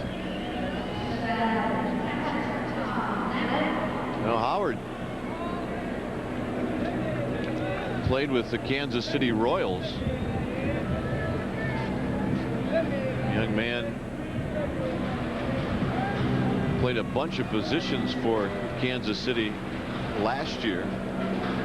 2nd, short, 3rd, and all the outfield positions. His old man used to play in the big leagues for the White Sox. Lampkin shortens the bunt and takes the pitch outside. Bruce Howard played for the White Sox 63 through 67. Then he played a little bit with the Orioles and the Senators. So David Howard, well educated, and it shows. He's got a nice game.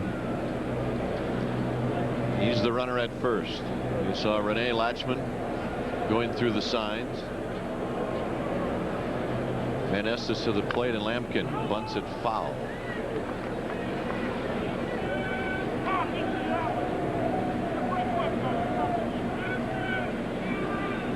Well, that's the chain of command. La Russa gives a sign to Latchman, and Latchman in turn gives a sign to the hitter.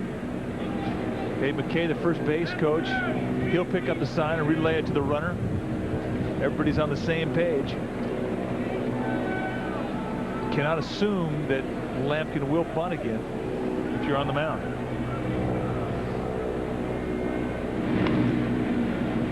Good idea to throw over to first base just to see if Lampkin will tip his hand. That was called by the bench.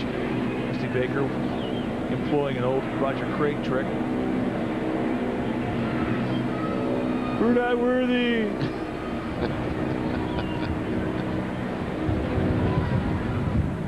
Tony La Russa, what a career he's had. 20 years as a big league manager. His counterpart, Dusty Baker, playing a little chess right now against each other. 1-1 to Lampkin. Shows bunt, and it looked like he might have been thinking about pulling that bat back. You know, from Lampkin's part, I mean, he can sit there and he can show bunt when the guy throws over and set him up too. Absolutely. Try and milk him into a fastball situation, thinking that Estes sees me try and bunt or pull it back, he'll give me a fastball. So a lot of cat and mouse going on here with everybody involved. There's the bunt. Estes gets to it quickly, and he'll spin around and throw to Kent. And moving the second is David Howard. We've seen some major leaguers do a nice job of sacrifice bunting this afternoon. Been a good baseball game. Both teams executing extremely well. Sacrifice situations, both with the bunt and the sac fly.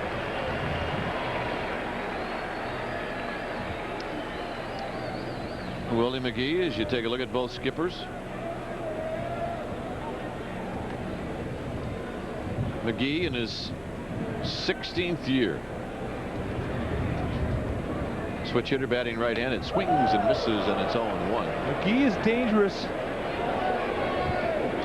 down low in the strike zone, especially against big curveballs, and he can look bad at one swing and come back and beat you with it again. Got to be careful, but he will chase a ball down in the dirt. McGee is 3 for 5 batting right-handed, and it's a foul out of play, and it's 0-2. Dusty Baker in the paper today said he'd like to have Willie McGee in the Giants organization when McGee retires as a coach or whatever capacity he would like to have. Well, Walt Jocketty, the general manager of the Cardinals, saw that, and he said, hey, he's not leaving the Cardinal organization. He was on his way in to talk to Dusty about it. Tell you, Willie McGee can have a job anywhere he wants in baseball. He is that special a guy. Here's the 0-2 pitch, and McGee hits a base hit to right field. A late break for Howard, so he's going to be held. A nice at bat, hitting it out of an 0-2 hole. Gears himself to right field, finds the hole. The line drive, though, you've got to freeze if you're the runner, and David Howard did so, as you're taught to do, and that preserves the run.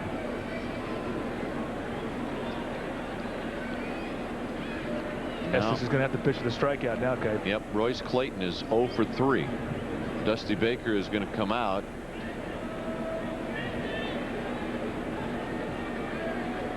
There isn't been anybody throwing in the Giants bullpen. Well, it's going to take a few throws a day. It's a cold afternoon. It's going to take at least 15 throws for Steve Reed, who's coming out of the pen now. But I think right now Dusty Baker wants to focus his pitcher. Ask as to how he's going to go about getting Royce Clayton out. Better bet to go for the strikeout here, because there's just way too much speed in the pass to try and assume you could get a double play even with a hard hit ground ball. Both McGee and Clayton run well. Clayton way above average. Reed and Rodriguez are in the bullpen. 110 pitches thrown by Sean Estes. Looks to me, Kipe, like they're going to bring the corner infielders in, Snow and Miller, and leave the middle infielders at double play depth.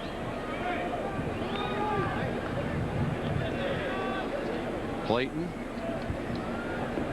has hit the ball on the ground 3 times.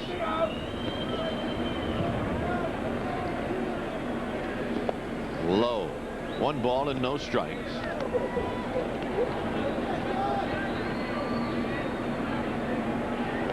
Royce Clayton, 3 RBIs on the season, batting .325. Howard is at third, and at first is Willie McGee.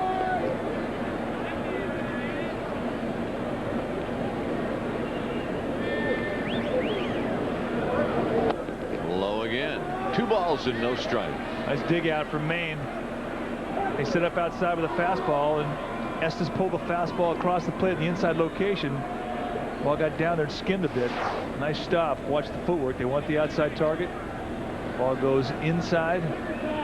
Short 1 hop, and Maine stops the run.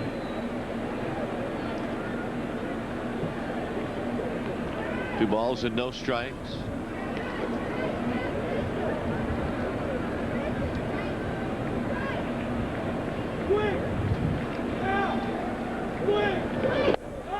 Estes tried to nip the outside corner and missed, and Clayton started after it and held up. It's 3-0.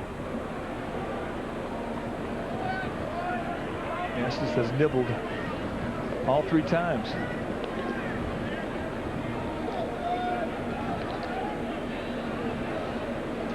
I would imagine that Clayton has the opportunity here. He'll go after it. If he sees a pitch he likes, he'll have the green light. He walked him.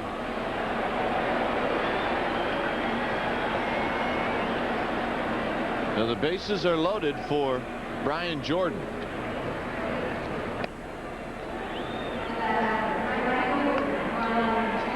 That walk is the 3rd that Estes has allowed, and Dusty Baker is going to come out and get him.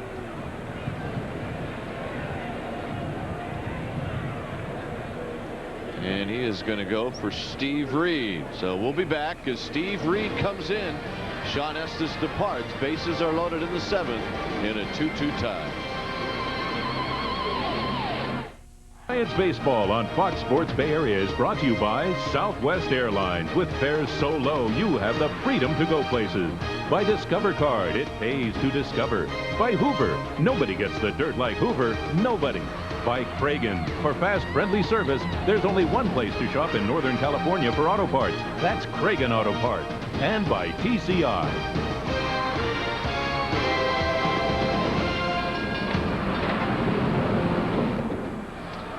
So the afternoon complete for Sean Estes. Well, the pitch count got him. You get into the 7th inning and you get up above 100 pitches where he was. Not really afforded the luxury to work through a long inning.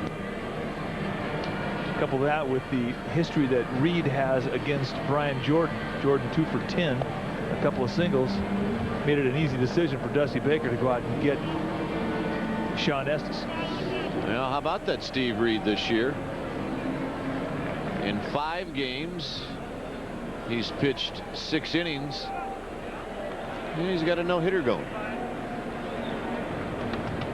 Has been outstanding and really enjoys that Giants uniform, clubhouse. If you're a veteran player, the Giants clubhouse is a great place to be.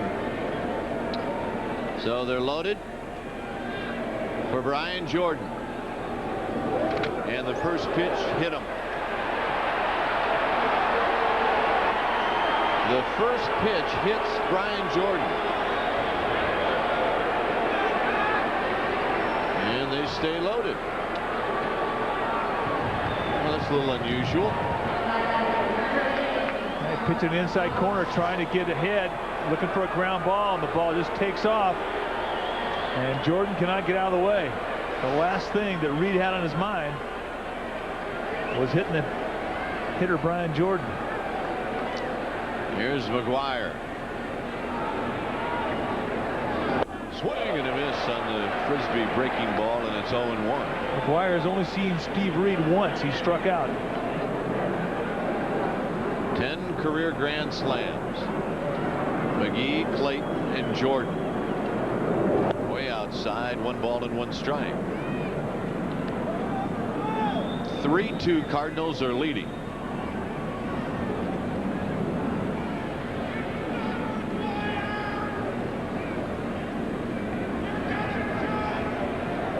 Reed at the belt, then he throws, and that tails inside, 2-1.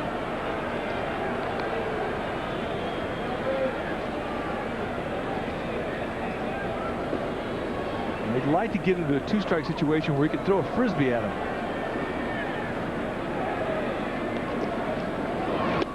Outside, 3 balls and 1 strike. Well, now advantage is to McGwire. No question. He's going to get a pitch to hit here.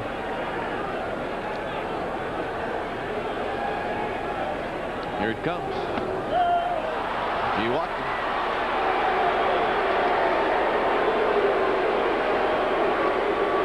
Agonizing for Sean Estes. Not anything you can do about it. No way to defend against a hit batsman or a walk.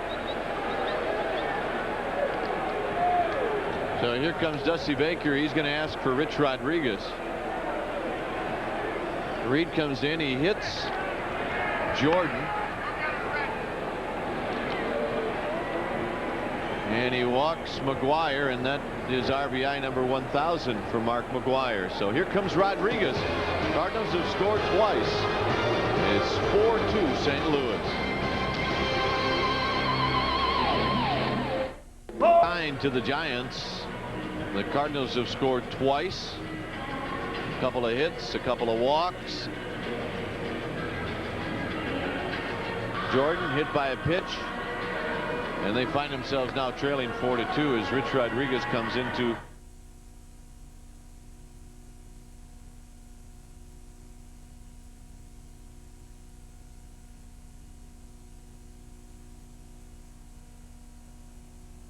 Langford. As we mentioned earlier, 1,000 RBIs for Mark McGwire.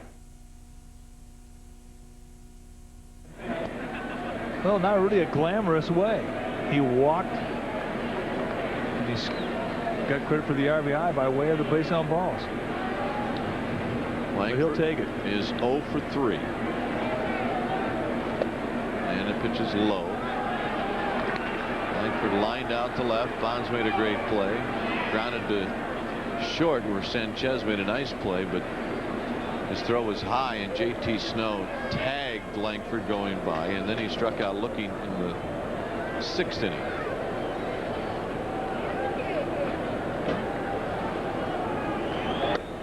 pitches high. 2 balls and no strike. Now the crowd's starting to squirm a little bit here.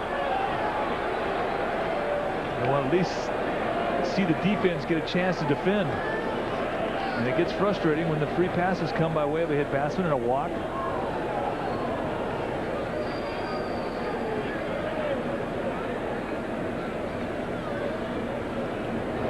And a strike to Ray Langford. 2-1. Very important that Rich Rodriguez, the Giants defense, understand that this is just a 2-run lead by the Cardinals, although you feel down that you've given up a couple of runs. That's hit high into left center field. Hamilton will give chase, and he will make the catch on the track. Tagging and scoring is Clayton. Going over to third is Jordan, and Langford has a sacrifice fly. Well, we've seen some great situational baseball today, and on the part of the bunt sacrifices, and this is the second time in the game, a nice job from Langford to get the sac fly. That's a big run.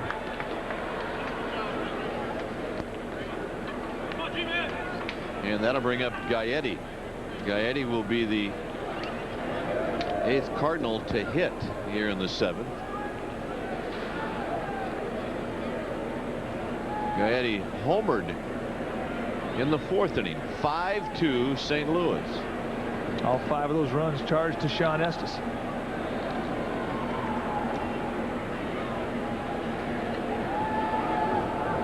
Gaetti with a ground ball, slow roller.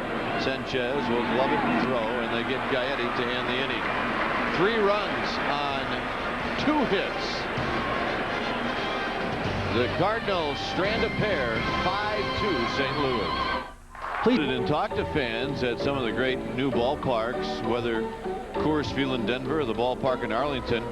Our most recent experience at the Bank One ballpark in Phoenix, people have been very enthusiastic about the club level experience. And very unique. It seems to be the place where people have wanted to get access to, and it's clear that it is going to be one of the premier options for our fans at Peck Ballpark. The number to call, 1-800-5-GIANTS, as you take a good look at Coors Field and then the Bank One ballpark.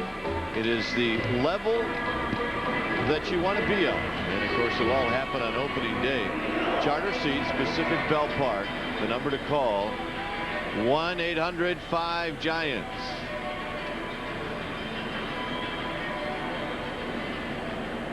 And time flies, let me tell you. Just 75 days till the, no, it's 715 days until the opening of Pacific Ballpark. Lance Painter facing Barry Bonds, 7th inning, in a 5-2 Cardinal lead. And Bonds takes it outside. Now Barry Bonds has doubled twice in 3 at-bats. Painter has been in 6 games, 3 innings, 3 hits. And Bonds hits one to center field, but Ray Langford barely has to move. 1 out. The only left-hander in the Cardinal bullpen is Lance Painter. Well, that'll bring up Jeff Kent, who is 1 for 3.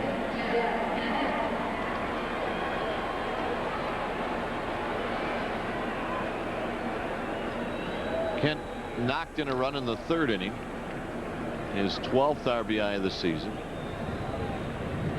And Painter throws, and Kent takes it high.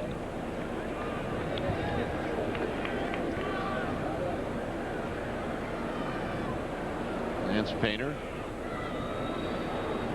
at the belt, and the pitch, a swing and a miss. 1 ball and 1 strike. Boy, way ahead in the count, 1-0. Not really a good pitch for him to go after. Little backdoor breaking ball, low away. Not a good hitting pitch. I guess the thing that you fight when you're as aggressive as Kent, we talked about earlier, staying in that strike zone. He had a bat last night, Merson scoring position. He went down on 3 pitches, and 2 of the pitches were way out of the strike zone. He was particularly frustrated about that at bat. And Kent takes a strike, and it's 2-2.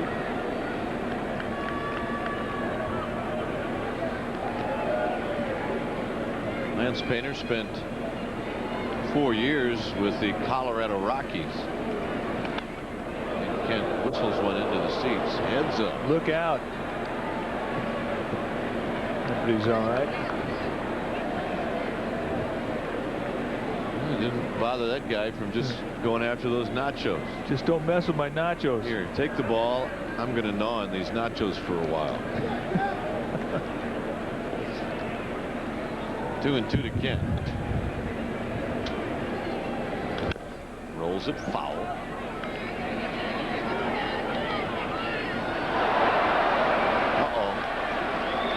Stumbling, bumbling, and then onto the field, which is usually not going to work. If you do that, you try to become invisible, don't you? George Steinbrenner, isn't it?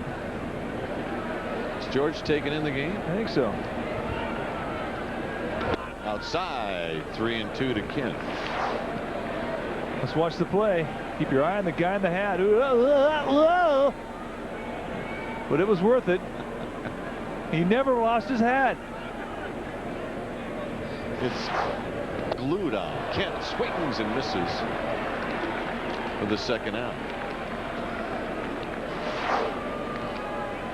Here he comes, another lead. All right. Now, just relax. Oh, I don't know. I hurt myself. Needs an ice bag. That was great fun. Talking about that for a while. Something tells me he will have the tape of this show. Well, we should say some nice things. Boy, did you see the play that guy made? Yeah, what an effort. Whoa. Looks like George Steinbrenner.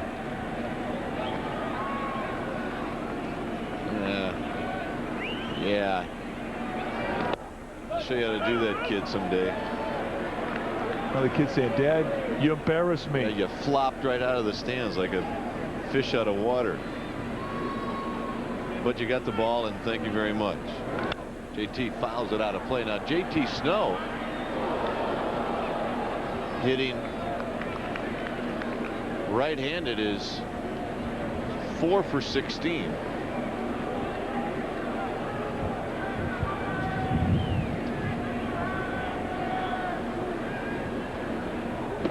Inside corner, strike 3 call, and Snow knew it. So Lance Painter, very impressive with 2 strikeouts. 8th inning is coming up. It's the Cardinals 5 and the Giants 2.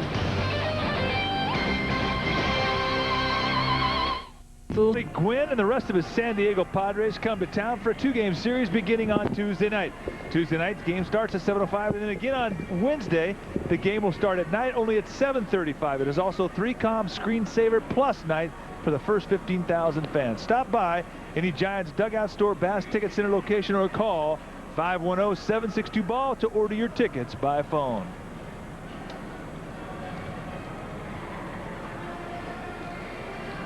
Well, I think our guy's taking off. He said, I don't know, my neck is bothering me. I gotta get an ice bag. Ice bag. Oh, that's great. You're right. His hat never left. Never left his head. And that kid right there has got 2 balls. Now, this is the play we're talking about. Now watch the anticipation. He's up. Hang on to that hat. Yeah. Whoa. He flops back into the boat. I don't know where he hurt himself. Going out or going back in. Oh, it's killing me. So Rich Rodriguez will be facing a pinch hitter who I've totally just lost all control of the game here. Brian Hunter. Brian Hunter comes in. Hunter came into camp this year as a non-roster player. Popped him up. Billy Miller. This will be a tough play. He's wrestling with it, and he makes the catch.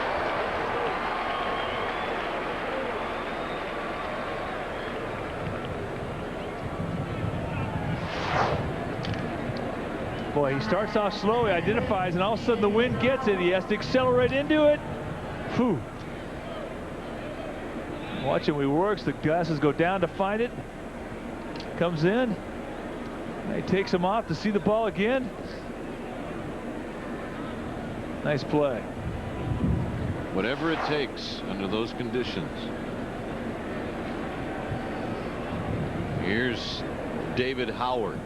You know, that's one thing about this ballpark that sort of unites this current player with the players of previous generations. From Davenport to Miller, they've all wrestled with the wins here, and they can sympathize with one another. They've also experienced the wins winning a few times too. No question. And this right here, right field at 3-com, toughest in the major leagues. They had to have a reunion for all right fielders that wore a Giants uniform. They're all gray, I guarantee it. Howard has hurt the Giants. He's had a couple of innings where he's led off with base hits and eventually scored.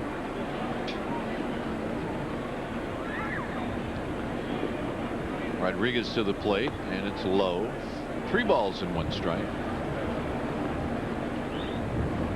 Rodriguez beginning to feel a little left out down that Giants bullpen. It's only his 2nd appearance of the year. Last appearance, a 1/3 of an inning in Houston. 3 balls and 1 strike. That's a strike at the knees. The thing that you have to remind yourself when you're a player, a veteran player like Rich Rodriguez, is that you have to stay sharp. If you're not getting a lot of work between the lines, you've got to make up for it on the sidelines. In the seats. Because nobody wants to hear you make excuses about, I haven't had any work. And the skipper knows that. Pitching coach knows that. But a lot of times the game just does not present an opportunity for you to get in there. But you've got to take it upon yourself to stay sharp. A very difficult thing early on in the season to be a guy in the bullpen that's not getting any work. You can go 2 or 3 weeks without getting much work, and then all of a sudden, boom. When you come into a game situation, you're expected to do well. And it's an art to staying sharp without getting out there between the lines. JT Snow gloves it and will flip to Rodriguez. 2 away here in the 8th inning. Bringing up Tom Lampkin. Frank Robinson used to say it and say it a lot. There is no excuse for failure. You go out there thinking that you are not going to succeed and you're giving yourself an excuse to fail because you haven't had work or your arm is tender. Hey, they don't want to hear about it. It's up to you to eliminate those excuses for failure and be ready to go. Here's Lampkin. 0 for 1. He's walked and he had a sacrifice bunt. Blown away from Rich Rodriguez. Giants will have 6 more outs as they trail 5-2. Dusty Baker, his team coming in with a record of 6-4, and it's low to Lampkin. 2-2 on the homestand.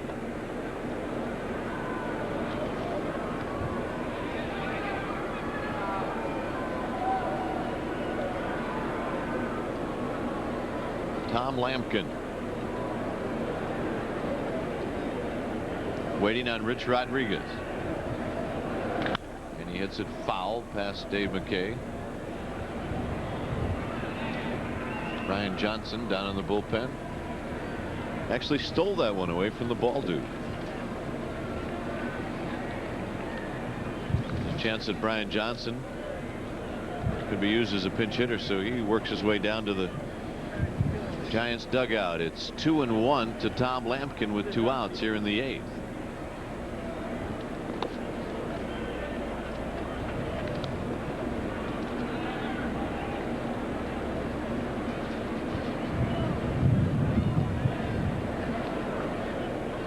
Three and 1 the count to Lampkin.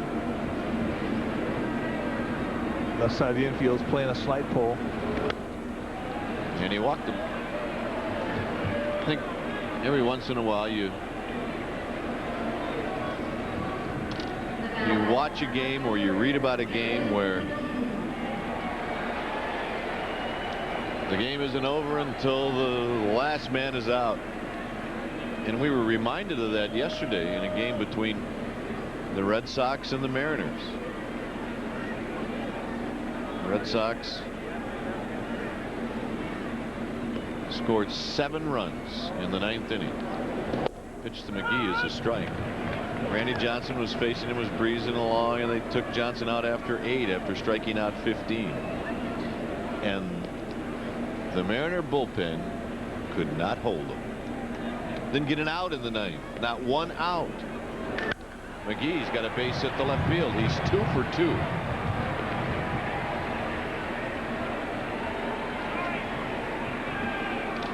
Well, the only reason Johnson left the ballgame because he struck out 15, threw over 130 pitches. So the bullpen gets a 5-run lead, leading 7-2, and the 7 hitters that came up all scored. As you pointed out, did not make it out. That, for a franchise that has had so many problems in their bullpen in the last couple of years, that is a nasty paper to read if you're a bullpen member today. Man.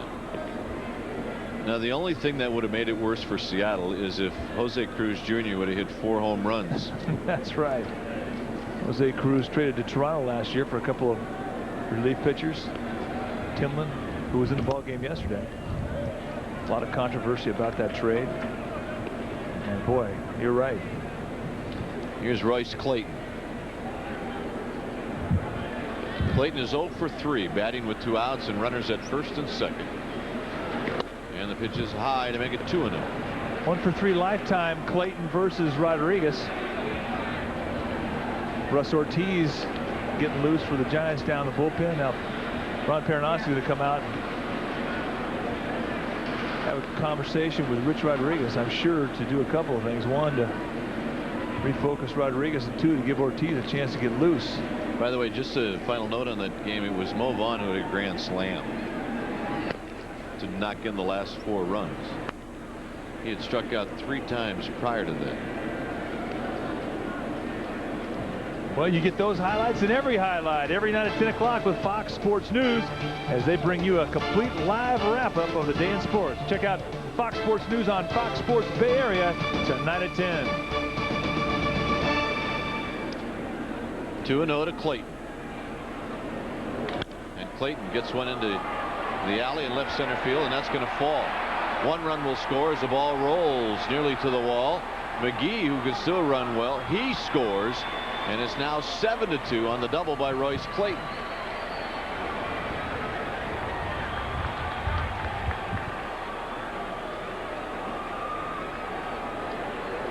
Well, it all happened after 2 are out. And that brings to the plate Brian Jordan.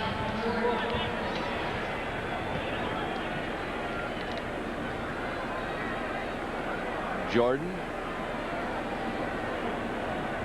is 1 for 3. 7-2 St. Louis. Giants still leading in the hit department, but that doesn't matter much. Jordan takes a strike. We're talking about the Red Sox and in that win yesterday. So what happens to Seattle today? Well, they get to face Pedro Martinez, and he shuts them out. Hit on the ground to Bill Miller. He throws in time, a little high, but it gets Brian Jordan to end the inning. 2 runs for the Cardinals on 2 hits. They strand 1. 7.5 in the book. 7-2 St. Louis.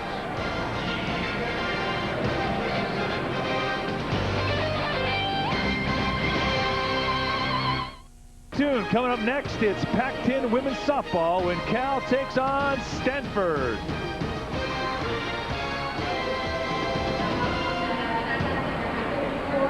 Mabry now in right field. John Mabry. And Mike Busby is the new pitcher. So in the lineup, Busby will be hitting second, and Mabry will be hitting 6th. Mike Busby in his 5th game, 1-0, allowed 4 earned runs in 5 2/3 innings pitched.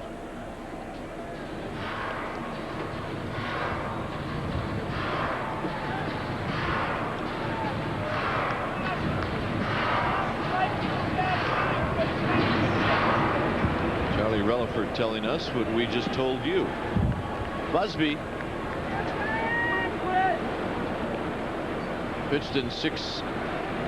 pitched in one game for the Cardinals in '96. Got into 3 last year. 6'4", big right-hander.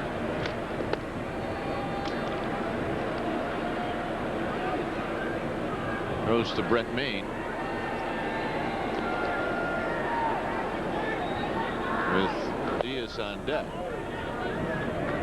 Good live fastball from Mike Busby.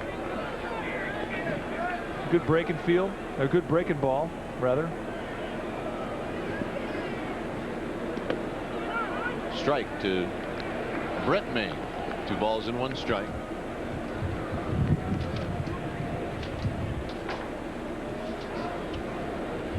Busby, when he was coming up, was mentioned in the same breath as Morris. And a base hit for Maine. He's got 3. Busby from Lomita, California, 6'4", 210-pounder. He's had some problems with injuries. Can't stay healthy. Put that ball down to Brent Maine. He knows what to do with it. 3rd hit today. Look from the side, stays back nicely. Hips rotate around the ball. Good swing. He's got to be real happy with the way he's swinging the bat right now. Here's Alex Diaz, who is 0 for 3. And Diaz looked like he wanted to lay down a bunt, took it for a strike. 0-1 is Ron Wotus giving the signs.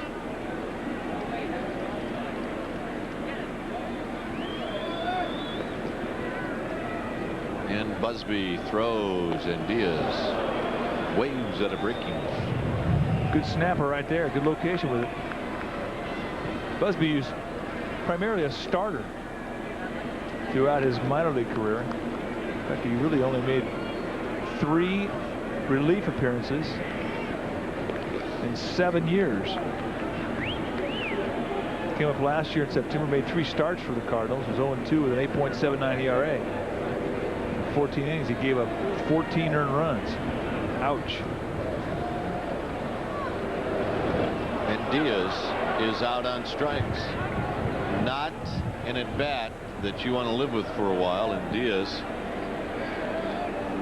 takes a long walk back to the dugout.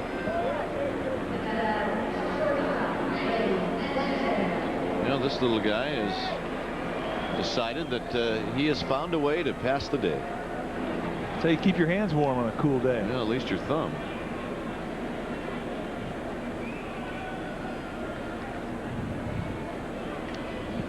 Ray Sanchez has a couple of hits.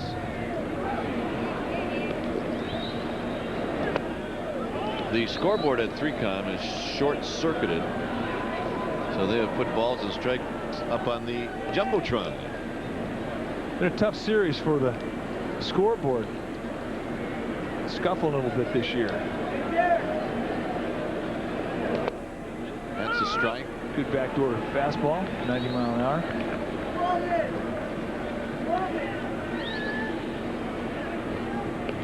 Sanchez, he's looking for his 3rd hit, like Brent Maine.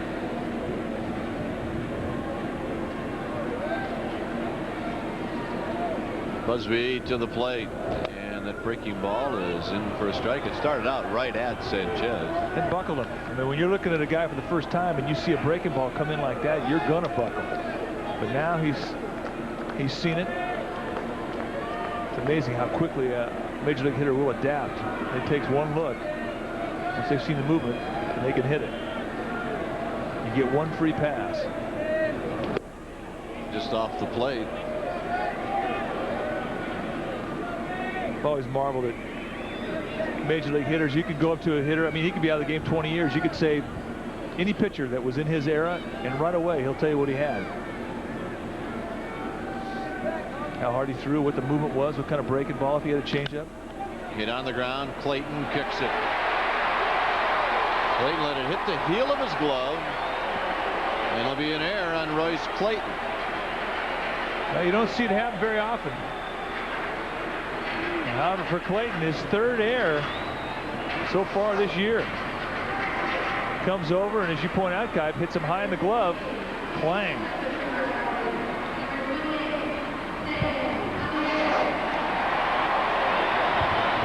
That'll bring up Stan Javier. Coach Clayton still has a lot of friends in this area. Pretty good pass list. He should. He always played well in a Giants uniform. Yes, he did.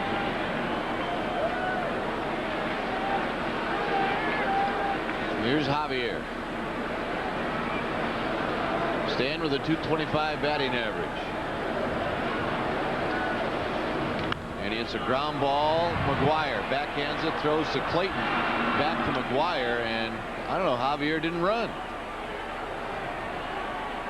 And Javier's waiting for a call, and I guess the simple call is it's a 3-6-3 double play, and that'll end the inning. We'll head to the ninth.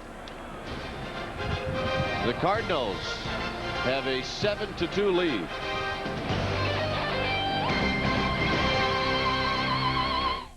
Reached the ninth inning. 7 runs, 7 hits, and an error for the Cardinals. 2 runs, 9 hits, and 2 errors for the Giants.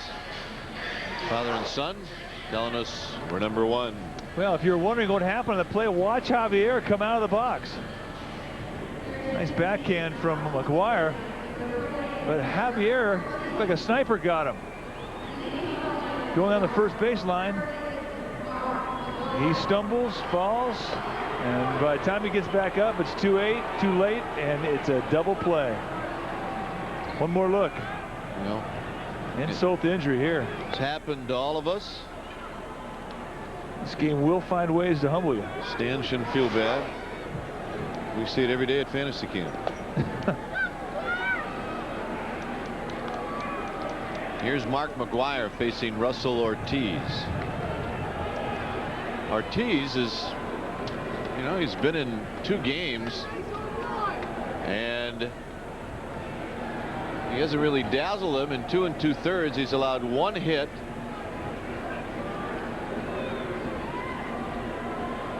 He's walked 6. Well, that's been the big blemish, the 6 walks. But his last outing, first base umpire today, Paul Schreiber, was behind the plate, and he really squeezed the youngster. That's true. Didn't give him a whole lot. Good fastball, good overhand curveball, and he finds himself pitching against the premier home run hitter in baseball right now, Mark McGwire. Inside to McGwire, 1-0. This is about the time where all the hitters now are giving a long look at Russell Ortiz. Here's the 1-0 pitch to McGwire, and that's a strike. 7-2. This was a tight ball game until the 7th inning when the Cardinals scored 3 times.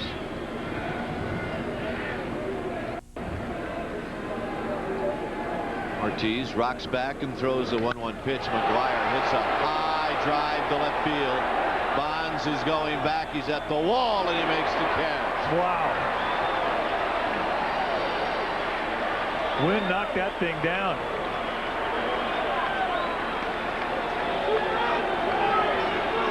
High breaking ball. I think the big fella thought he had one. Kind of one hands the ball very high, and the wind just blows it back. And I think he felt he had one. Well, he started to kick it in right there. Here's Ray Langford. Low. Langford 0 for 3 with a sacrifice fly. Stick got him. Got a lot of guys over the years. 2 balls and no strikes to Langford. Never forget playing with Jack Clark. Clark would hit a ball just right on the nose. Absolutely could not hit any better. The ball get out to the warning track and die, and he'd make the U-turn back to the bench. Come back, sit down, and very quietly say, "Stick got me." He used to get Jack a lot. On the other hand, Darrell Evans would hit a pop-up to right field, and it would sail out of the park. The live field right. Oh my. And It's a strike to Langford. You know, one guy smiling and one guy frowning. But every one of them could sympathize with Willie Mays. And I wonder how many home runs that he got turned around when in the days of early Candlestick there was no fence. You had to hit him in the stands, which if you compare it to today means you'd have to hit it completely over the bleacher section and then back into the stands. And how about that for a home run with a windy day? You'd have to hit that thing equivalent to about 600 feet. Yep, hit it twice. Hit on the ground over the bag. Kent will dive and can't come up with it, and Langford has a base hit.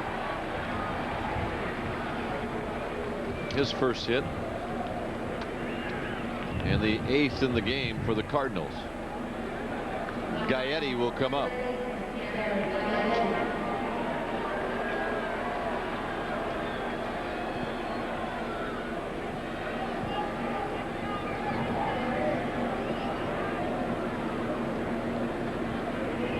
See, I was never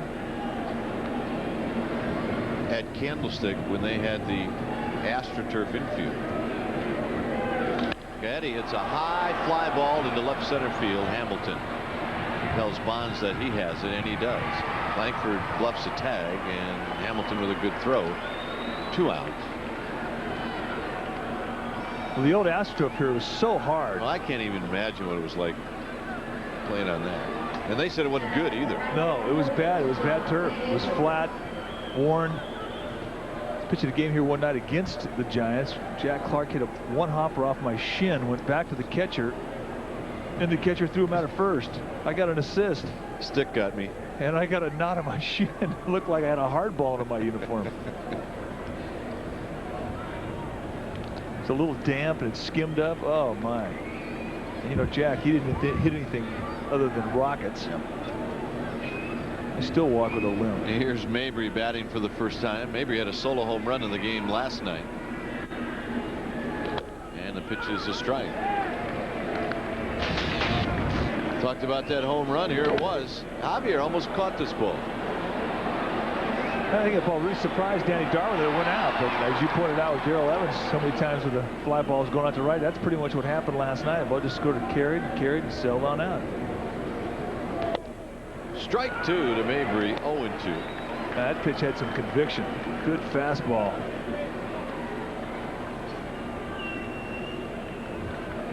You know, you get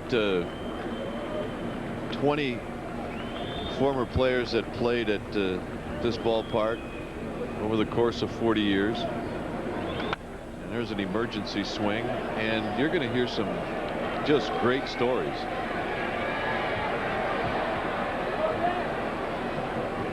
And whatever stories we had when the park was enclosed gets blown away when Tom Haller, Jim Davenport, Willie Mays, Willie McCovey start talking about the days when there was just a chain link fence and a great view of the bay.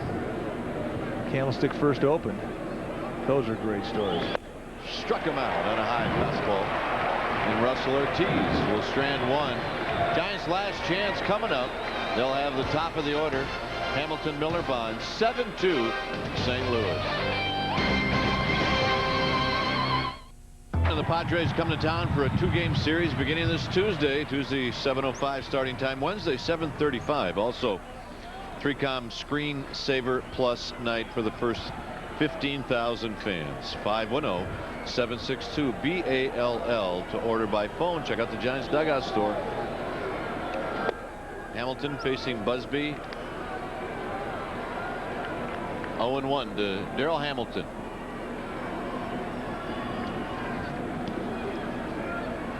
Inside and low as Hamilton has to scoot to get out of the way. Dana DeMuth saying no swing. So the Reds beat the Rockies 12-5. 1-1 pitch to Hamilton is again in the dirt. Dodgers hosting the Astros later on tonight.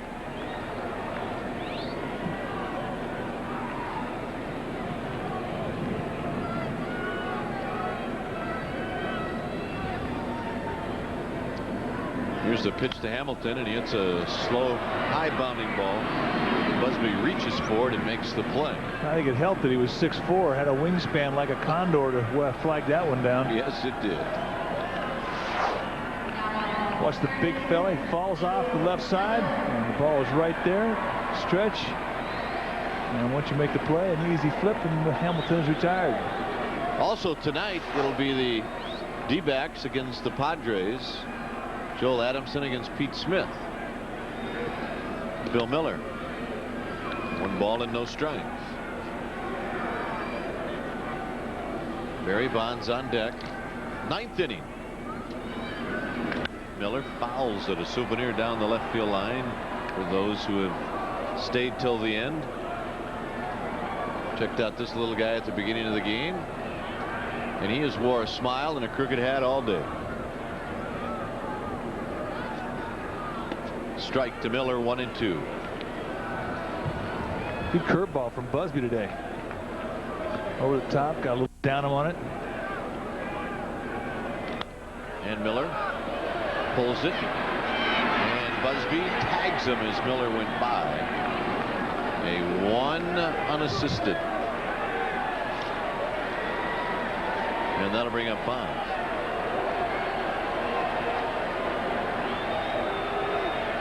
Barry Bonds is 2 for 4, a couple of doubles.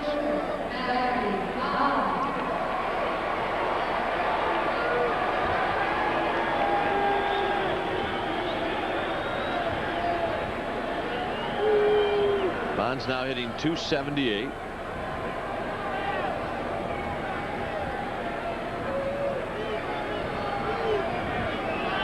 Here's the pitch, and Bonds takes it up and away.